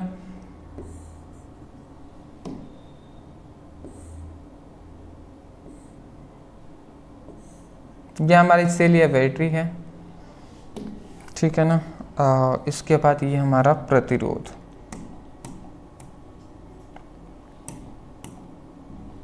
ये एक प्रतिरोध है, ये भी हमारा प्रतिरोध है, ये भी हमारा प्रतिरोध है, ठीक है जी। ये हमारा प्रतिरोध है R1, ये हमारा प्रतिरोध है R2, ये हमारा प्रतिरोध है R3। ये विद्युत वाहक बल E1 है, ये विद्युत वाहक बल E2 है, सेलों का विद्युत वाहक बल E2। अब बात को समझिएगा, देखिए यहाँ पे एक हमने परिपथ बनाया है, यहाँ पे दो बंद जाल हैं। एक तो सबसे पहली बात A B C D A, ये एक बंद जाल आपको दिखाई दे रहा है, A B C D A, ये टोटल एक बंद जाल हो गया। एक और बंद जाल आपको दिखाई दे रहा होगा C D E और F और फिर से C। एक नीचे भी बंद जाल दिखाई दे रहा है C D E F C, एक नीचे बंद जाल दिखाई दे रहा है। तो ये क्या है, विद्युत परिपथों का बंद जाल है। तो यहाँ पे ये कहा गया कि आप बात को समझिएगा, तो देखिए यहाँ पे ये सेल का E1 सेल का ये प्रतिरोध है जो है R1, E2 सेल का ये प्रतिरोध है R2। अब मैं इस परिपथ के लिए मोस्टली बात कर रहा हूँ, बंद जाल A B C D A के लिए। तो यहाँ पे मैं कह रहा हूँ कि यहाँ पे मैं लिख दे रहा हूँ बंद जाल A B C D A में, ठीक है ना। बंद जाल A B C D में, इस तरीके से बंद जाल के लिए जो आपका इस तरीके से बना लेंगे, ठीक है ना। चलिए, तो हम ये कह रहे हैं कि ये जो बंद जाल है A B C D A, तो E1 जो सेलों का विद्युत वाहक बल E1 है, इससे मान लेते हैं धारा जो प्रवाहित कर रहे हैं वो I1 धारा प्रवाहित हो रहा है। E2 सेल है, इससे I2 धारा प्रवाहित हो रहा है। ये दोनों धाराएं इस तरीके से ये भी बहती हुई आ रही है, ये भी बहती हुई आ रही है, और दोनों इस तरीके से यहाँ पे से बहेंगे। और जो R3 जो प्रतिरोध है, इससे जो धारा बहेगी वो I1 प्लस I2, ये दोनों धाराएं मिलकर इसमें से बहेंगी ना, तो इतनी बात। तो यहाँ पे हमें यही बात बताया गया कि किसी मतलब किरचॉफ के द्वितीय नियम के अनुसार किसी बंद जाल ABCDA में प्रवाहित धारा I1 है I2 है, तो प्रवाहित धारा ये है, प्रवाहित धारा I1 I2 है, तो प्रवाहित धारा तथा उसके संगत प्रतिरोध, I1 का संगत प्रतिरोध है R1, I2 का संगत प्रतिरोध है R2, तो I1 का है R1 तो R1 लिख दिया, I2 का है R2 तो R2 लिख दिया। तो यही हम करें कि किसी बंद जाल ABCDA में प्रवाहित धारा तथा उसके संगत प्रतिरोध, प्रवाहित धारा तथा उसके संगत प्रतिरोध के गुणनफल, यहाँ पे कुछ नहीं तो गुणा ही है ना, तो गुणनफल का बीजगणितीय योग उस परिपथ में लगे सेलों के, सेल दो ही ना है जी, सेल एक E1 है और एक E2 है, लगे सेलों के विद्युत वाहक बलों के बीजगणितीय योग के बराबर होता है। यही आपका फॉर्मूला है जी, इसी फॉर्मूले से ही ये सब लिखा गया है नियम। यही किरचॉफ के द्वितीय नियम का मोस्टली फॉर्मूला है, इसको आपको याद करना पड़ेगा। देखिए I1 का संगत प्रतिरोध है R1, I2 का संगत प्रतिरोध है R2, इन दोनों के बीच में गुणा है, ठीक है ना। ये माइनस हम लिख रहे हैं पर बीजगणितीय योग बोल रहे हैं, वो कैसे बोल रहे हैं वो हम बताएंगे। ये क्या है, सेलों का विद्युत वाहक बल है जो है E1, ये E2 क्या है, सेलों का विद्युत वाहक बल है, ठीक है ना। तो हम यही कह रहे हैं, अंत बार एक बार और सुन लीजिए, किरचॉफ के द्वितीय नियम के अनुसार किसी बंद जाल ABCDA में प्रवाहित धारा तथा उसके संगत प्रतिरोध के गुणनफल का बीजगणितीय योग उस परिपथ में लगे सेलों के विद्युत वाहक बलों के बीजगणितीय योग के बराबर होता है। तो आशा करता हूं आप समझ गए होंगे, ठीक है ना। तो यही बात हमने लिखा है, किरचॉफ के द्वितीय नियम के अनुसार किसी विद्युत परिपथ के बंद जाल में प्रवाहित धारा तथा उसके संगत प्रतिरोध के गुणनफल का बीजगणितीय योग परिपथ में लगे सेलों के विद्युत वाहक बलों के बीजगणितीय योग के बराबर होता है। परिपथ में लगे सेलों के विद्युत वाहक बलों के बीजगणितीय योग के बराबर होता है। आशा करता हूं आप समझ गए होंगे। आप सोच रहे होंगे सर बीजगणितीय योग बोल रहे हैं, माइनस लिख रहे हैं, तो ये रूल होता है भैया, ये चिन्ह परिपाटी से होता है, ठीक है ना, उससे आपको कंफ्यूजन नहीं होना है। मैं आपको समझा दूं चिन्ह परिपाटी, जानते हैं समय बहुत ही ज्यादा लगता है, इसलिए एक वीडियो में ना सब कुछ बताना होता है, आपका यही डिमांड ही होता है, तो इसलिए समय ज़्यादा लगते हैं, इसलिए मैं उतना ज़्यादा एक्सप्लेन और डिटेल में नहीं कर पाता हूँ जितना मैं करना चाहता हूँ। जैसे अब चिन्ह परिपाटी है, चलिए मैं समझा देता हूँ, ठीक है ना, कंफ्यूजन नहीं होनी चाहिए। यहाँ पे बीजगणितीय योग बोल रहे हैं, हमने यहाँ पे माइनस लिखा है, क्यों लिखा है समझिएगा। यहाँ पे रूल चिन्ह परिपाटी में ये होता है कि मान लेते हैं ये जो धारा बह रही है, I1 धारा इस तरीके से बह रही है, तो हम इस परिपथ में चलेंगे। तो यदि मान लेते हैं हमने यहाँ से मान लेते हैं इस तरीके से चलना प्रारंभ किया, तो अगर हम चल रहे हैं, अगर हम इस तरीके से जा रहे हैं, अब विद्युत धारा इस तरीके से आ रही है, विद्युत धारा जस्ट इसके विपरीत आ रही है, हम मतलब चलने की दिशा विद्युत धारा के जस्ट विपरीत हो तो वहां पे हम माइनस लेते हैं।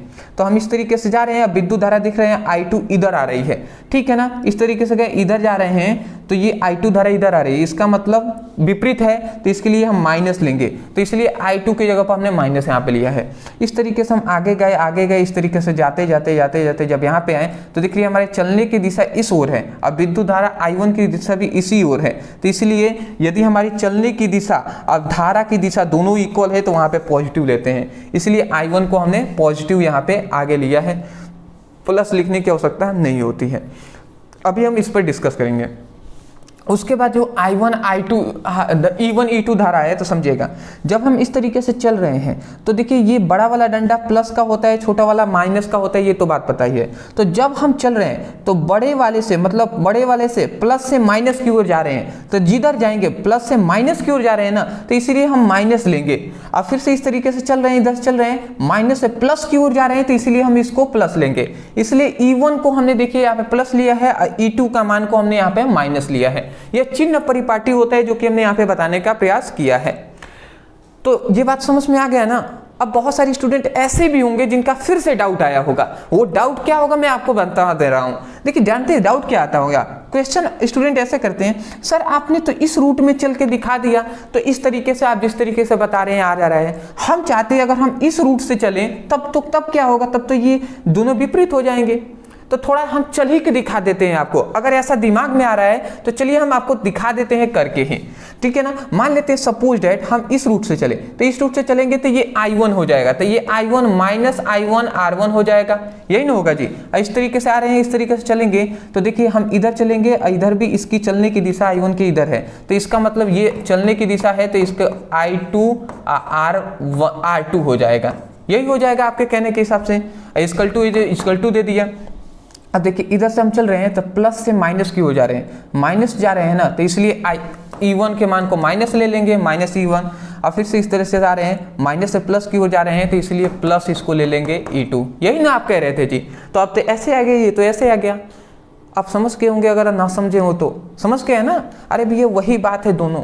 अगर हम चाहें तो देखिए इन दोनों में माइनस को कॉमन कर लेते हैं। माइनस को कॉमन करेंगे तो E1 R1, ये माइनस को कॉमन कर लिए तो ये प्लस वाला माइनस हो जाएगा, तो I2 ये क्या हो जाएगा, R2 हो जाएगा, R2 हो गया। ये इसमें माइनस हमने कॉमन कर लिया तो E1 ये माइनस E2 हो गया ना। ये बताइए इस माइनस से ये माइनस कैंसिल हो गया, तो बताइए यही न तब फॉर्मूला बचा जी, I1 R1 और माइनस I2 R2, फिर से E1 माइनस E2, यही तो फॉर्मूला ऊपर हमने लिखा है। समझ रहे हैं। तो ये समय लगता है दोस्त, नहीं तो मैं समझाने को तो सब कुछ समझा सकता हूँ, डिटेल में केवल आपको मैं, इसलिए ये चिन्ह परिपाटी से सब होता है, अदरवाइज ज़्यादा कन्फ्यूजन आपको नहीं होनी चाहिए। मैं आशा करता हूँ द्वितीय नियम भी समझ में आ गया होगा। स्क्रीनशॉट ले लें, आगे बढ़ते हैं। फटाफट आप ले लीजिए दोस्त, ठीक है ना। चलिए बहुत बेहतर बात है, अच्छी बात है, आपने स्क्रीनशॉट ले लिया होगा तो ठीक है ना। चलिए ठीक है जी, ठीक है।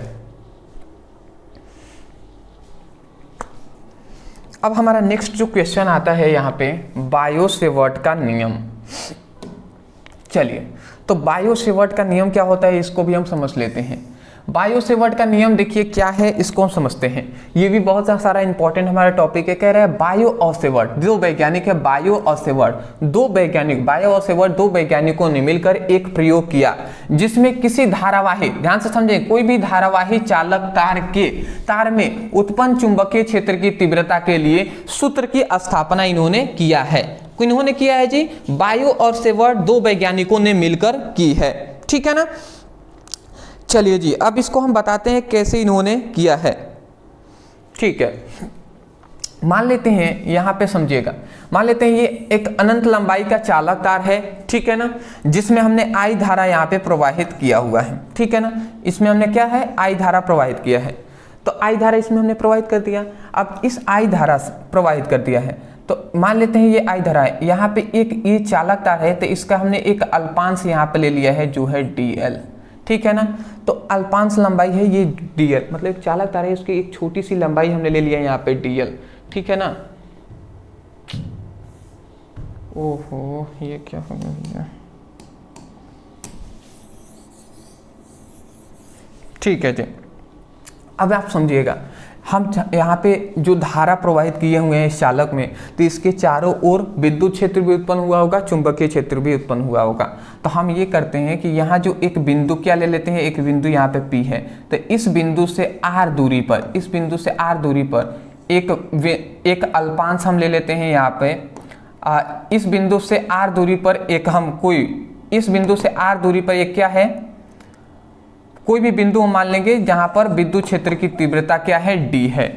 इस अल्पांश मतलब अल्पांश लंबाई और यहाँ पर इसको मान लेते हैं, कोई भी हम मान लेंगे, ठीक है ना। इन दोनों के बीच की जो दूरी है वो हमारे क्या हो जाएगी, थीटा हो जाएगी।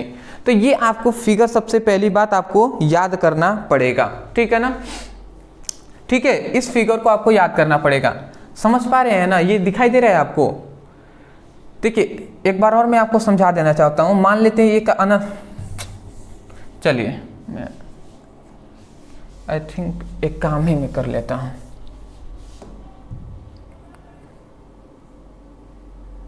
ठीक है ना, दिखाई तो दे ही रहा होगा आपको। ठीक है जी, ये थोड़ा सा एक छोटा सा मैंने काम कर लिया जिससे आपको दिक्कत ना हो। ठीक है जी, समझिएगा। मतलब एक बार और मैं समझा दे रहा हूं। मान लेते हैं एक क्या है, अनंत लंबाई का चालक तार है जिसमें हमने क्या किया है, आई धारा प्रवाहित किया है। ठीक है, आई धारा प्रवाहित करेंगे तो इसके चारों ओर विद्युत क्षेत्र और चुंबकीय क्षेत्र दोनों उत्पन्न होंगे। अब इस अल्पांश मतलब एक लंबाई है पूरा, तो इसका एक छोटा सा पृष्ठ ले लेते हैं, ठीक है ना, जो है हमारा मान लेते हैं ये ए अब बी, ये दोनों हमारे पृष्ठ है। ये अल्पांश लंबाई हमने ले लिया, एक बड़ी सी लंबाई चालक तार है उसका एक छोटा सा हिस्सा ले लिया। तो इस छोटे अल्पांश लंबाई पर ही हमें चुंबकीय क्षेत्र की तीव्रता का मान ज्ञात करना है। तो इस अल्पांश लंबाई से r दूरी पर एक यहाँ पे बिंदु क्या है, एक बिंदु यहाँ पे P है, जहां पर क्या है, विद्युत क्षेत्र की चुंबकीय क्षेत्र की तीव्रता क्या है, dP है। और याद रखेंगे अल्पांश लंबाई और बिंदु P के बीच यहाँ पे जो कोण बनेगा वो क्या है, थीटा है। तो यही बात हम बता रहे हैं। तो इतना लिखने के बाद आप समझिए गया, बायो और सेवर्ट दो वैज्ञानिकों ने मिलकर, ठीक है ना, एक प्रयोग किया जिसमें क्या किया, किसी धारावाही चालक तार, कोई भी धारावाही चालक तार है तो उस पर उत्पन्न चुंबकीय क्षेत्र की तीव्रता का सूत्र दिया। उस पर उत्पन्न चुंबकीय क्षेत्र की तीव्रता जो dB है उसके लिए सूत्र इन्होंने दिया है। अब क्या दिया है वो हम बताएंगे आपको। तो इसको चाहे तो आप लिख सकते हैं कि माना एक अनंत लंबाई का चालक तार है जिसमें I धारा प्रवाहित है तथा इसका अल्पांश लंबाई dl है। अल्पांश लंबाई से r दूरी पर एक बिंदु P है जहां पर चुंबकीय क्षेत्र की तीव्रता का मान dB है तथा अल्पांश लंबाई और बिंदु P के बीच बना कोण थीटा है। तो जो हमने बात बोला ना, ये हम समझे हुए हैं तो हमने बोल दिया। आप भी समझिए ऐसे कि आप भी इसको सुनकर याद कर सकें। इसको रटना नहीं है दोस्त, और ना ही याद आपको करना है, बस समझ जाएंगे ना तो यूं ही आपको लिख देंगे। जो आपने फिगर से समझा इसके नीचे माना कि करके आप चाहें तो एक्सप्लेन कर सकते हैं, नहीं भी करेंगे कोई बहुत बड़ी बात नहीं है, बट कर देंगे तो अच्छा होगा, पॉजिटिव थिंकिंग जाएगी। ठीक है ना, ये बातें हैं जी, आशा करता हूँ समझ गए होंगे। तो देखिए अब हमें बायो सेवर्ट दो वैज्ञानिकों ने मिलकर हमें क्या बात बताया, तो हमने लिखा है बायो और सेवर्ट वैज्ञानिक मतलब बायो सेवर्ट के अनुसार क्या इन्होंने बताया, इन्होंने 4 नियम दिए। सबसे पहला इन्होंने ये रूल दिया, सबसे पहला इन्होंने ये बात बताया कि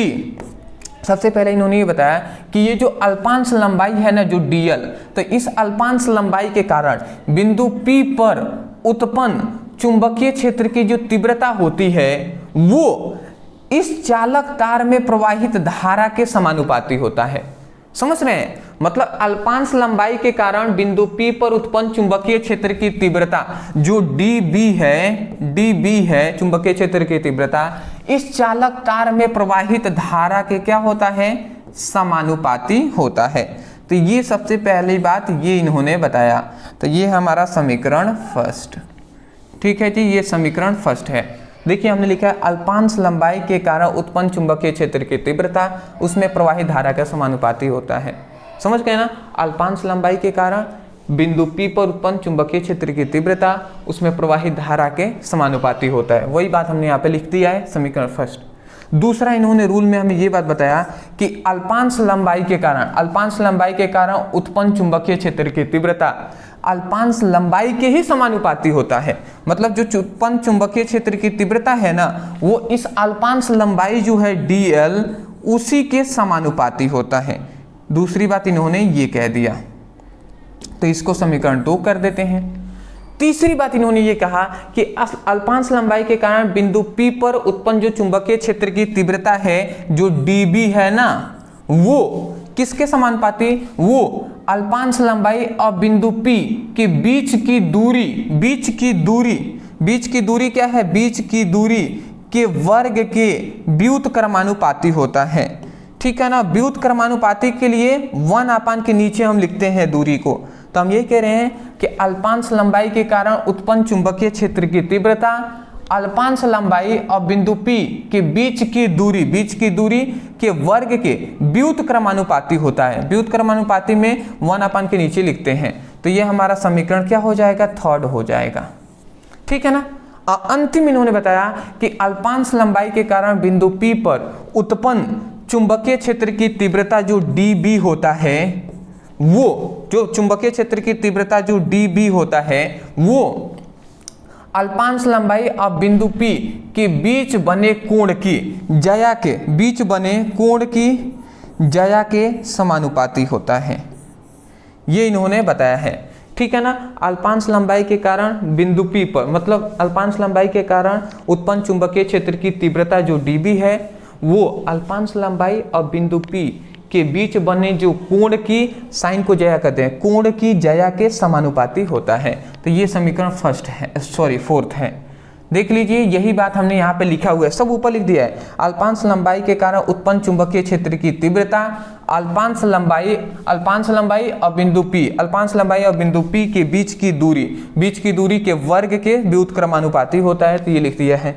फिर से ये हमने लिखा है, अल्पांश लंबाई के कारण उत्पन्न चुंबकीय क्षेत्र की तीव्रता अल्पांश लंबाई और बिंदु P के बीच बने कोण, अल्पांश लंबाई और बिंदु P के बीच बने कोण की ज्या मतलब साइन, ज्या के समानुपाती होता है। तो वो लिख दिया है।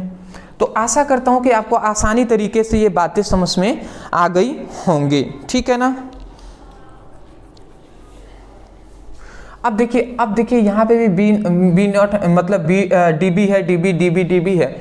तो इसका मतलब हम अब यहाँ पे लिख सकते हैं समीकरण फर्स्ट सेकेंड थर्ड फोर्थ से, समीकरण फर्स्ट सेकेंड थर्ड फोर्थ से अगर हम इसको मिलाते हैं तो ये क्या हो जाएगा, जो dB है ना वो समानुपाती हो जाएगा ideal IDL sine theta by r², ये हो जाएगा जी, ठीक है ना। ये हमारा हो गया, ठीक है। गुणा हमने सबको करा दिया है आपस में।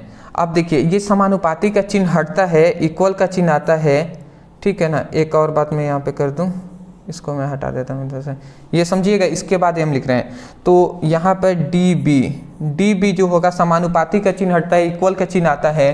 तो यहाँ पे μ0/4π एक वैल्यू नियतांक आता है, समानुपाती का चिन्ह हटता है तो ये एक नियतांक आता है। फिर से ideal sine theta by r² है। तो ये r² हमने यहाँ पे लिख दिया, ठीक है ना।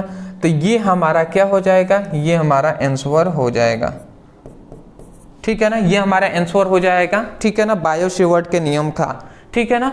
यहाँ पे एक और बात याद रखेंगे, μ0/4π जो नियतांक है ना, μ0/4π ये एक नियतांक है, इसका पावर, इसका मान जो होता है वो 10⁻⁷ होता है।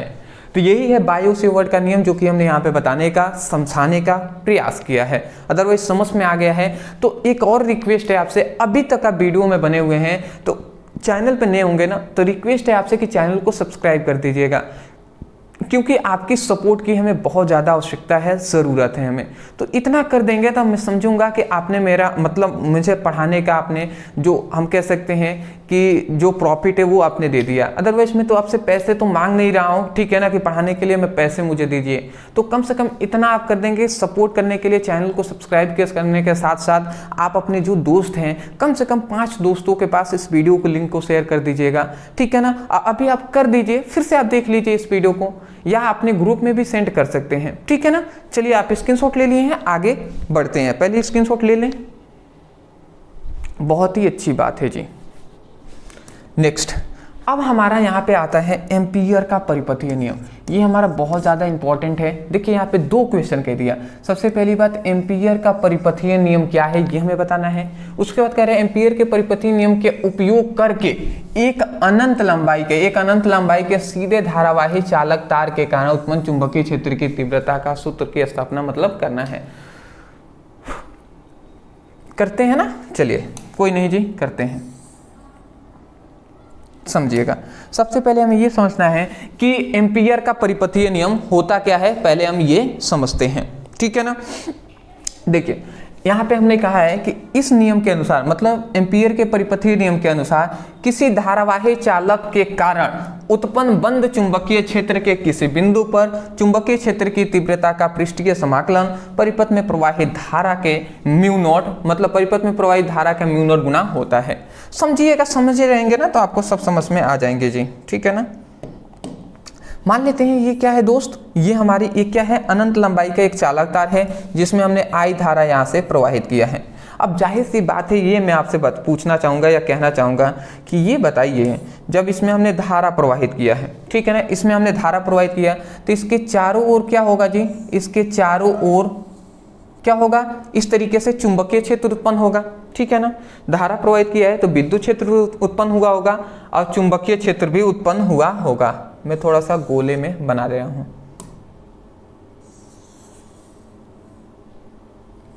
ठीक है जी, बट उतना कोई खास नहीं है, ठीक है, कोई नहीं जी, उतना अच्छा नहीं बट फिर भी ठीक है। तो यहाँ पे देखिए, मैंने एक चालक तार में धारा प्रवाहित किया तो इसके कारण ये उत्पन्न बंद चुंबकीय क्षेत्र है। तो इस बंद चुंबकीय क्षेत्र का त्रिज्या जो है वो r है।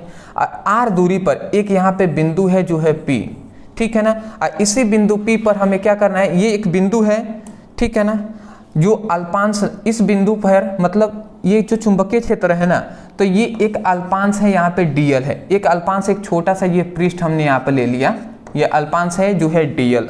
इस अल्पांश पृष्ठ पर जो चुंबकीय क्षेत्र है ना वो है हमारी b या db हम कह सकते हैं, ठीक है ना, चुंबकीय क्षेत्र b है, क्योंकि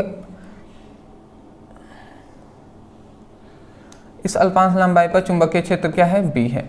तो इतनी बात आप समझ गए होंगे, इतनी बात कि माना एक अनंत लंबाई का चालक तार है जिसमें I धारा प्रवाहित करने पर उत्पन्न बंद चुंबकीय क्षेत्र उत्पन्न, चारों ओर चुंबकीय क्षेत्र उत्पन्न हो जाती है। और इस यहाँ से मान लेते हैं ये A बिंदु है, तो बिंदु A से मतलब चालक से R दूरी पर एक अल्पांश dl है जहाँ पर चुंबकीय क्षेत्र की तीव्रता जो क्या है वो है हमारी B है, ठीक है ना।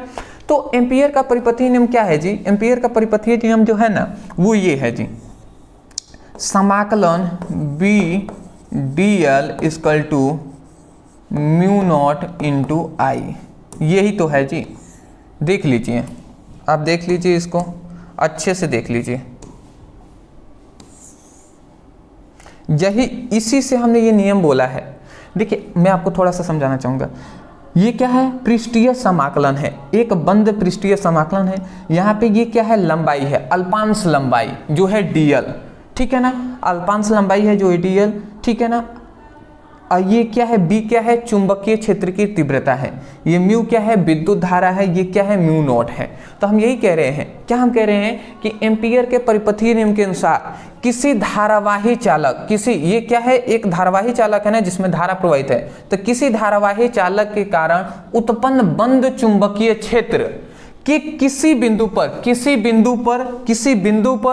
चुंबकीय क्षेत्र की तीव्रता का पृष्ठीय समाकलन उस परिपथ में प्रवाहित, उस चालक में प्रवाहित धारा का म्यू नॉट गुना होता है।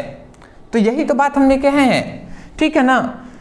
एक बार और सुन लीजिए, समझ लीजिए, ये क्या है, अल्पांश पृष्ठ है, मतलब एक बिंदु है जिस पर चुंबकीय क्षेत्र की तीव्रता जो है b है। तो हम यही कह रहे हैं कि एम्पियर के परिपथीय नियम के अनुसार किसी धारावाही चालक के कारण उत्पन्न बंद चुंबकीय क्षेत्र के किसी बिंदु पर चुंबकीय क्षेत्र की तीव्रता का पृष्ठीय समाकलन चालक में प्रवाहित धारा के म्यू नॉट गुना होता है। तो यही तो हमने यहाँ पे लिखा है कि इस नियम के अनुसार किसी धारावाही चालक के कारण उत्पन्न बंद चुंबकीय क्षेत्र के किसी बिंदु पर चुंबकीय क्षेत्र की तीव्रता का पृष्ठीय समाकलन परिपथ में प्रवाहित धारा के म्यू नॉट गुना होता है, तो यही है जी। तो सबसे पहले एम्पियर का परिपथीय नियम पूछा था, ये हमने कर दिया। उसके बाद अब हमें यहाँ पे एक और क्वेश्चन पूछा गया है कि एम्पियर के परिपथीय नियम की सहायता से अनंत लंबाई के सीधे धारावाही तार के कारण उत्पन्न चुंबकीय क्षेत्र की तीव्रता का सूत्र। तो ये हम यहाँ पे लिखते हैं और इसको प्रूफ करते हैं जी। क्या लिखेंगे, अनंत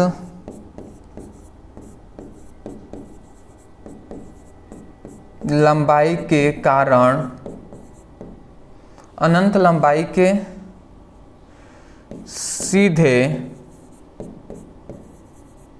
धारावाही चालक के कारण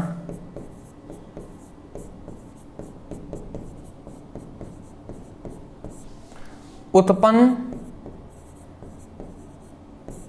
चुंबकीय क्षेत्र। चलिए जी, तो अब हम इसका फॉर्मूला ज्ञात करते हैं। ये भी हमारा एक इंपॉर्टेंट डेरिवेशन है, अब इसको भी हम थोड़ा सा समझ ही लेते हैं जी, क्या दिक्कत है। ठीक है,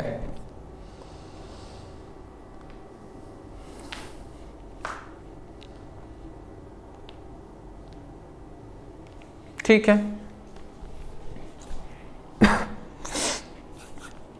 देखिए तब हम क्या कर सकते हैं, तब यहां पे लिखेंगे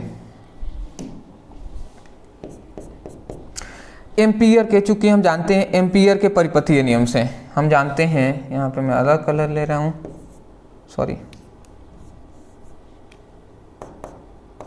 ये क्या हुआ भैया, एम्पियर के परिपथीय नियम से, एम्पियर के परिपथीय नियम से ये फॉर्मूला हम जानते हैं क्या है जी, समाकलन B D L equal to mu not into क्या है आई है, ये हमने जानते हैं, इतना लिख दिया। अब देखिए ये जो कांस्टेंट है ना, जो बी क्या है, चुंबकीय क्षेत्र की तीव्रता है, ये नियतांक है, तो समाकलन से बाहर निकल जाता है जो भी नियतांक होता है, तो ये बाहर निकल जाएगा, तो जैसे ही बाहर निकला तो ये बी हो जाएगा, ये समाकलन हो जाएगा डी एल हो जाएगा, आई म्यू नॉट इंटू आई हो जाएगा। इतनी बात समझ गए, समझिएगा। अब देखिए यहाँ पे ये b है, तो b हमने यहाँ पे लिख दिया। ये जो dl है ना, तो याद रखेंगे ये अल्पांश लंबाई है, ये एक अल्पांश बिंदु है, तो इस तरीके से ये बहुत सारी है ना, तो एक वृत्त है, तो ये टोटल वृत्त की परिधि हो जाएगा। तो वृत्त की परिधि जो होता है ना, ये टोटल अल्पांश पृष्ठ का मतलब एक पूरा वृत्त हो जाएगा, एक छोटी छोटी बिंदु मिलकर पूरा वृत्त बना लिए हैं। तो उसी तरीके से वृत्त की जो परिधि होता है वो क्या होता है जी, 2 पाई आर होता है। तो वृत्त की परिधि 2 पाई आर हमने लिख दिया। इसका हम क्या करते हैं, जब समाकलन करते हैं तो 2 पाई आर हो जाएगा, ये म्यू नॉट क्या हो जाएगा इंटू आई हमारा हो जाएगा, ठीक है ना। तो इतनी बात आपको याद रखनी पड़ेगी, ठीक है जी। अब हम क्या करते हैं, अब कुछ नहीं करेंगे,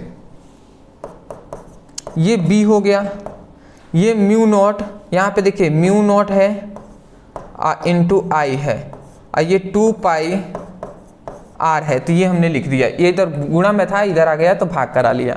अब हम ऊपर और नीचे दो का गुणा करा देते हैं, ऊपर नीचे दो का गुणा करा सकते हैं ना, बिल्कुल करा सकते हैं जी। तो अगर हम कराते हैं तो ये क्या हो जाएगा, ये देखिए ये म्यू हो जाएगा, म्यू नॉट, और नीचे ये 2 इसमें गुणा करेगा तो 4 पाई हो जाएगा, ठीक है ना। और ये देखिए म्यू हो गया, ये 2i हो जाएगा, तो यहाँ पे हम लिख देते हैं 2i, और यहाँ पे देखिए 2 दूना 4 पाई हो गया है ना, आर है तो ये नीचे आर लिख देंगे। तो ये एक हमें फॉर्मूला मिलता है, ये हमें जो फॉर्मूला मिला ना, इस फॉर्मूले को अच्छे से आप देख लीजिए, यही हमारा क्या है, अनंत लंबाई के कारण उत्पन्न चुंबकीय क्षेत्र की, मतलब अनंत लंबाई के सीधे धारावाही तार के कारण उत्पन्न चुंबकीय क्षेत्र की तीव्रता का फॉर्मूला, ठीक है ना। तो ये हमारा है जी, यही हमें प्रूफ करना था तो हमने कर दिया। ये हमारा 5 नंबर वाला है। एक बात याद रखेंगे, म्यू नॉट बाई 4 पाई का जो मान अभी हमने बताया भी है, फिर भी आप भूल गए होंगे तो याद रखेंगे, न्यूमेरिकल में अभी हम सीरीज स्टार्ट करने वाले हैं तो उसमें आपको मिलेंगे। तो ये 10⁻⁻7 होता है मान, इसको याद रखेंगे, स्क्रीनशॉट लेंगे, ले लीजिए। बहुत बेहतर जी, थक गया हूँ बट कोई नहीं है जी, पढ़ाना तो पड़ेगा, ठीक है ना। मैं अपना काम कर रहा हूँ, बट मैं ओनली यही चीज़ चाहूँगा ना दोस्त, कि आप भी अपना काम ज़रूर अच्छे से कीजिएगा। और नहीं कहते हैं कि पेशेंस तो है ही, बट आप जानते हैं कि आप कितना अच्छे से कर रहे हैं, आप स्वयं जानते हैं। तो एक हमें कह सकता हूँ ना कि अंदर से आपके होने चाहिए कि हाँ मुझे तैयारी अच्छे से करना है, और बिल्कुल भी कोई भी आपका ये निर्भर नहीं है कि वो हमें कहेंगे तभी हम तैयारी करेंगे। हमें आप अपने अनुसार ही मोटिवेट होकर अपनी तैयारी कीजिए, ठीक है ना, वही आपके लिए बहुत बेनिफिशियल होगा। सबसे पहली बात देखिए, क्वेश्चन क्या आपसे पूछता है वो हम बता दे रहे हैं। कह रहे हैं ना कि मतलब धारा मापी को अमीटर में कैसे परिवर्तित करते हैं, यही हमसे क्वेश्चन पूछा जाता है। तो सबसे पहले एक हम अमीटर क्या होता है इसको हम जान लेते हैं, उसके बाद धारा मापी को अमीटर में कैसे बदलते हैं ये हम बताएंगे आपको। 5 नंबर में पूछा गया है, मैंने देखा बहुत बार पूछा गया है।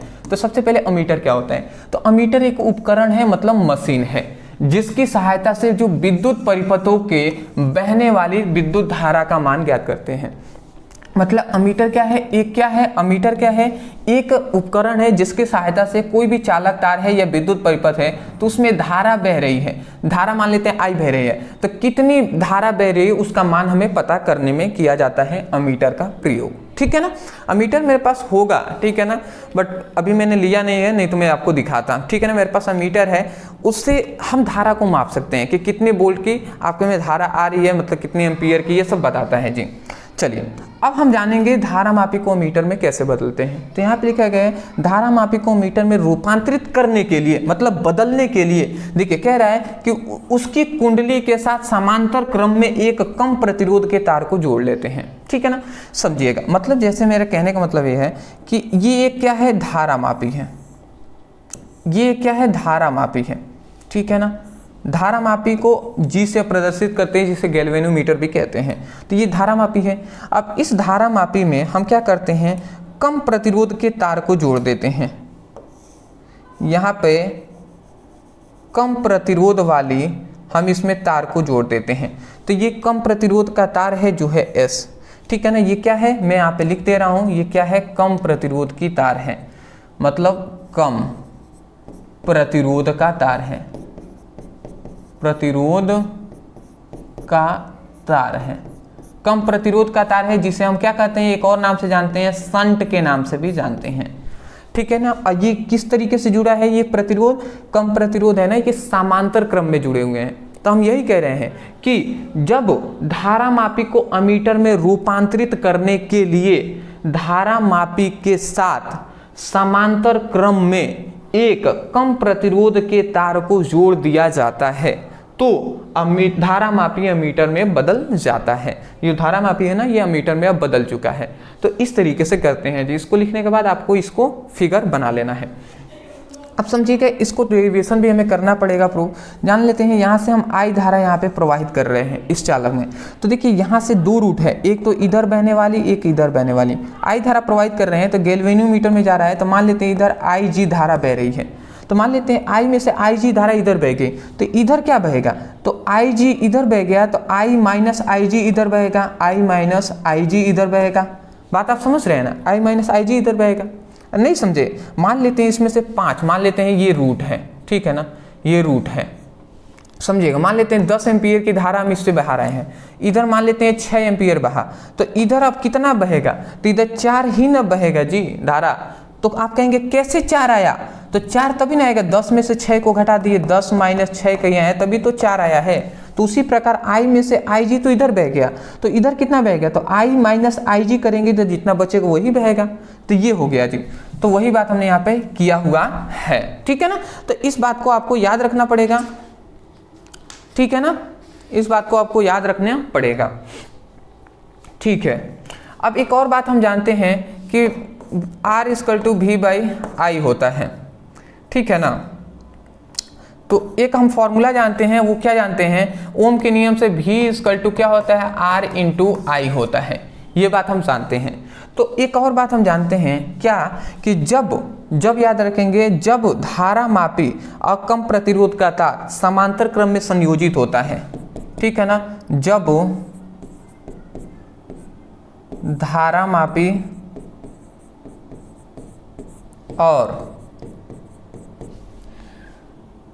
शंट या कम प्रतिरोध का तार शंट समांतर क्रम में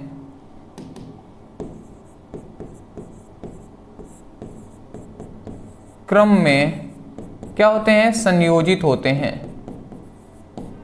संयोजित होते हैं। तो जब धारा मापी और शंट समांतर क्रम में संयोजित होते हैं, तो उस समय पे याद रखेंगे, उस समय पे क्या होता है, एक याद रखेंगे, उस समय पर धारा मापी का जो विभवांतर होता है, मतलब जी का जो विभवांतर होता है ना, विभवांतर होता है, वो जो कम शंट के विभवांतर के बराबर होता है, शंट के विभवांतर के बराबर होता है, विभवांतर के क्या होता है, बराबर होता है, ठीक है ना। ये बात होगी आज।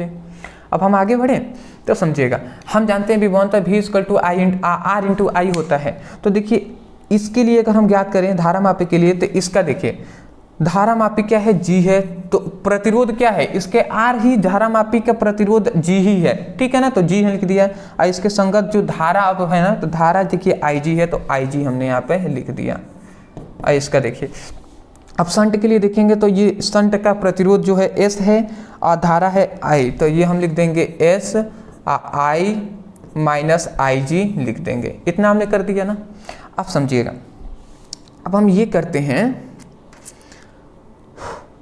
करते हैं, समझिएगा, ये देखिए यहाँ पे गुणा, ये देखिए एस आई माइनस आई जी है, ये आई माइनस आई जी इधर गुणा में, इधर आएगा तो भाग कर आएगा, मतलब एस का अगर वैल्यू हम निकालें तो क्या हो जाएगा, जी इंटू आई जी, ये इधर आ जाएगा तो ये क्या हो जाएगा, आई माइनस आई जी, ठीक है ना।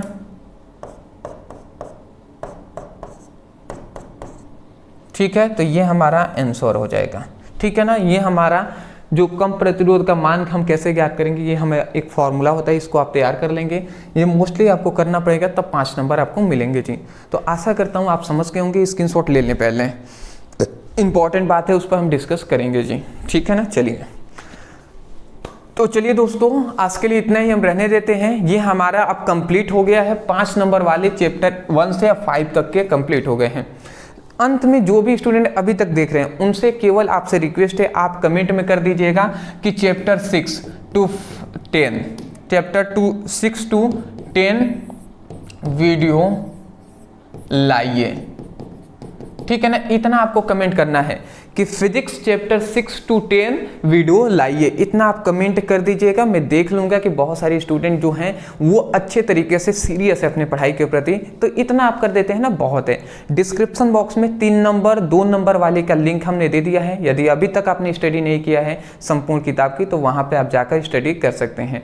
2 नंबर वाली 3 वीडियो मिलेगी और 3 ही वीडियो 3 नंबर वाली आपको मिल जाएंगी, तो उसको पढ़ लेंगे, आपकी कंप्लीट हो जाएगी। तो चलिए दोस्तों, आज के लिए इतना ही, मिलते हैं कल एक नए टॉपिक के साथ, एक नए वीडियो में। Thank you so much for watching this video. हाँ, सब्सक्राइब जरूर कीजिएगा, ठीक है ना। चलिए दोस्तों, थैंक यू।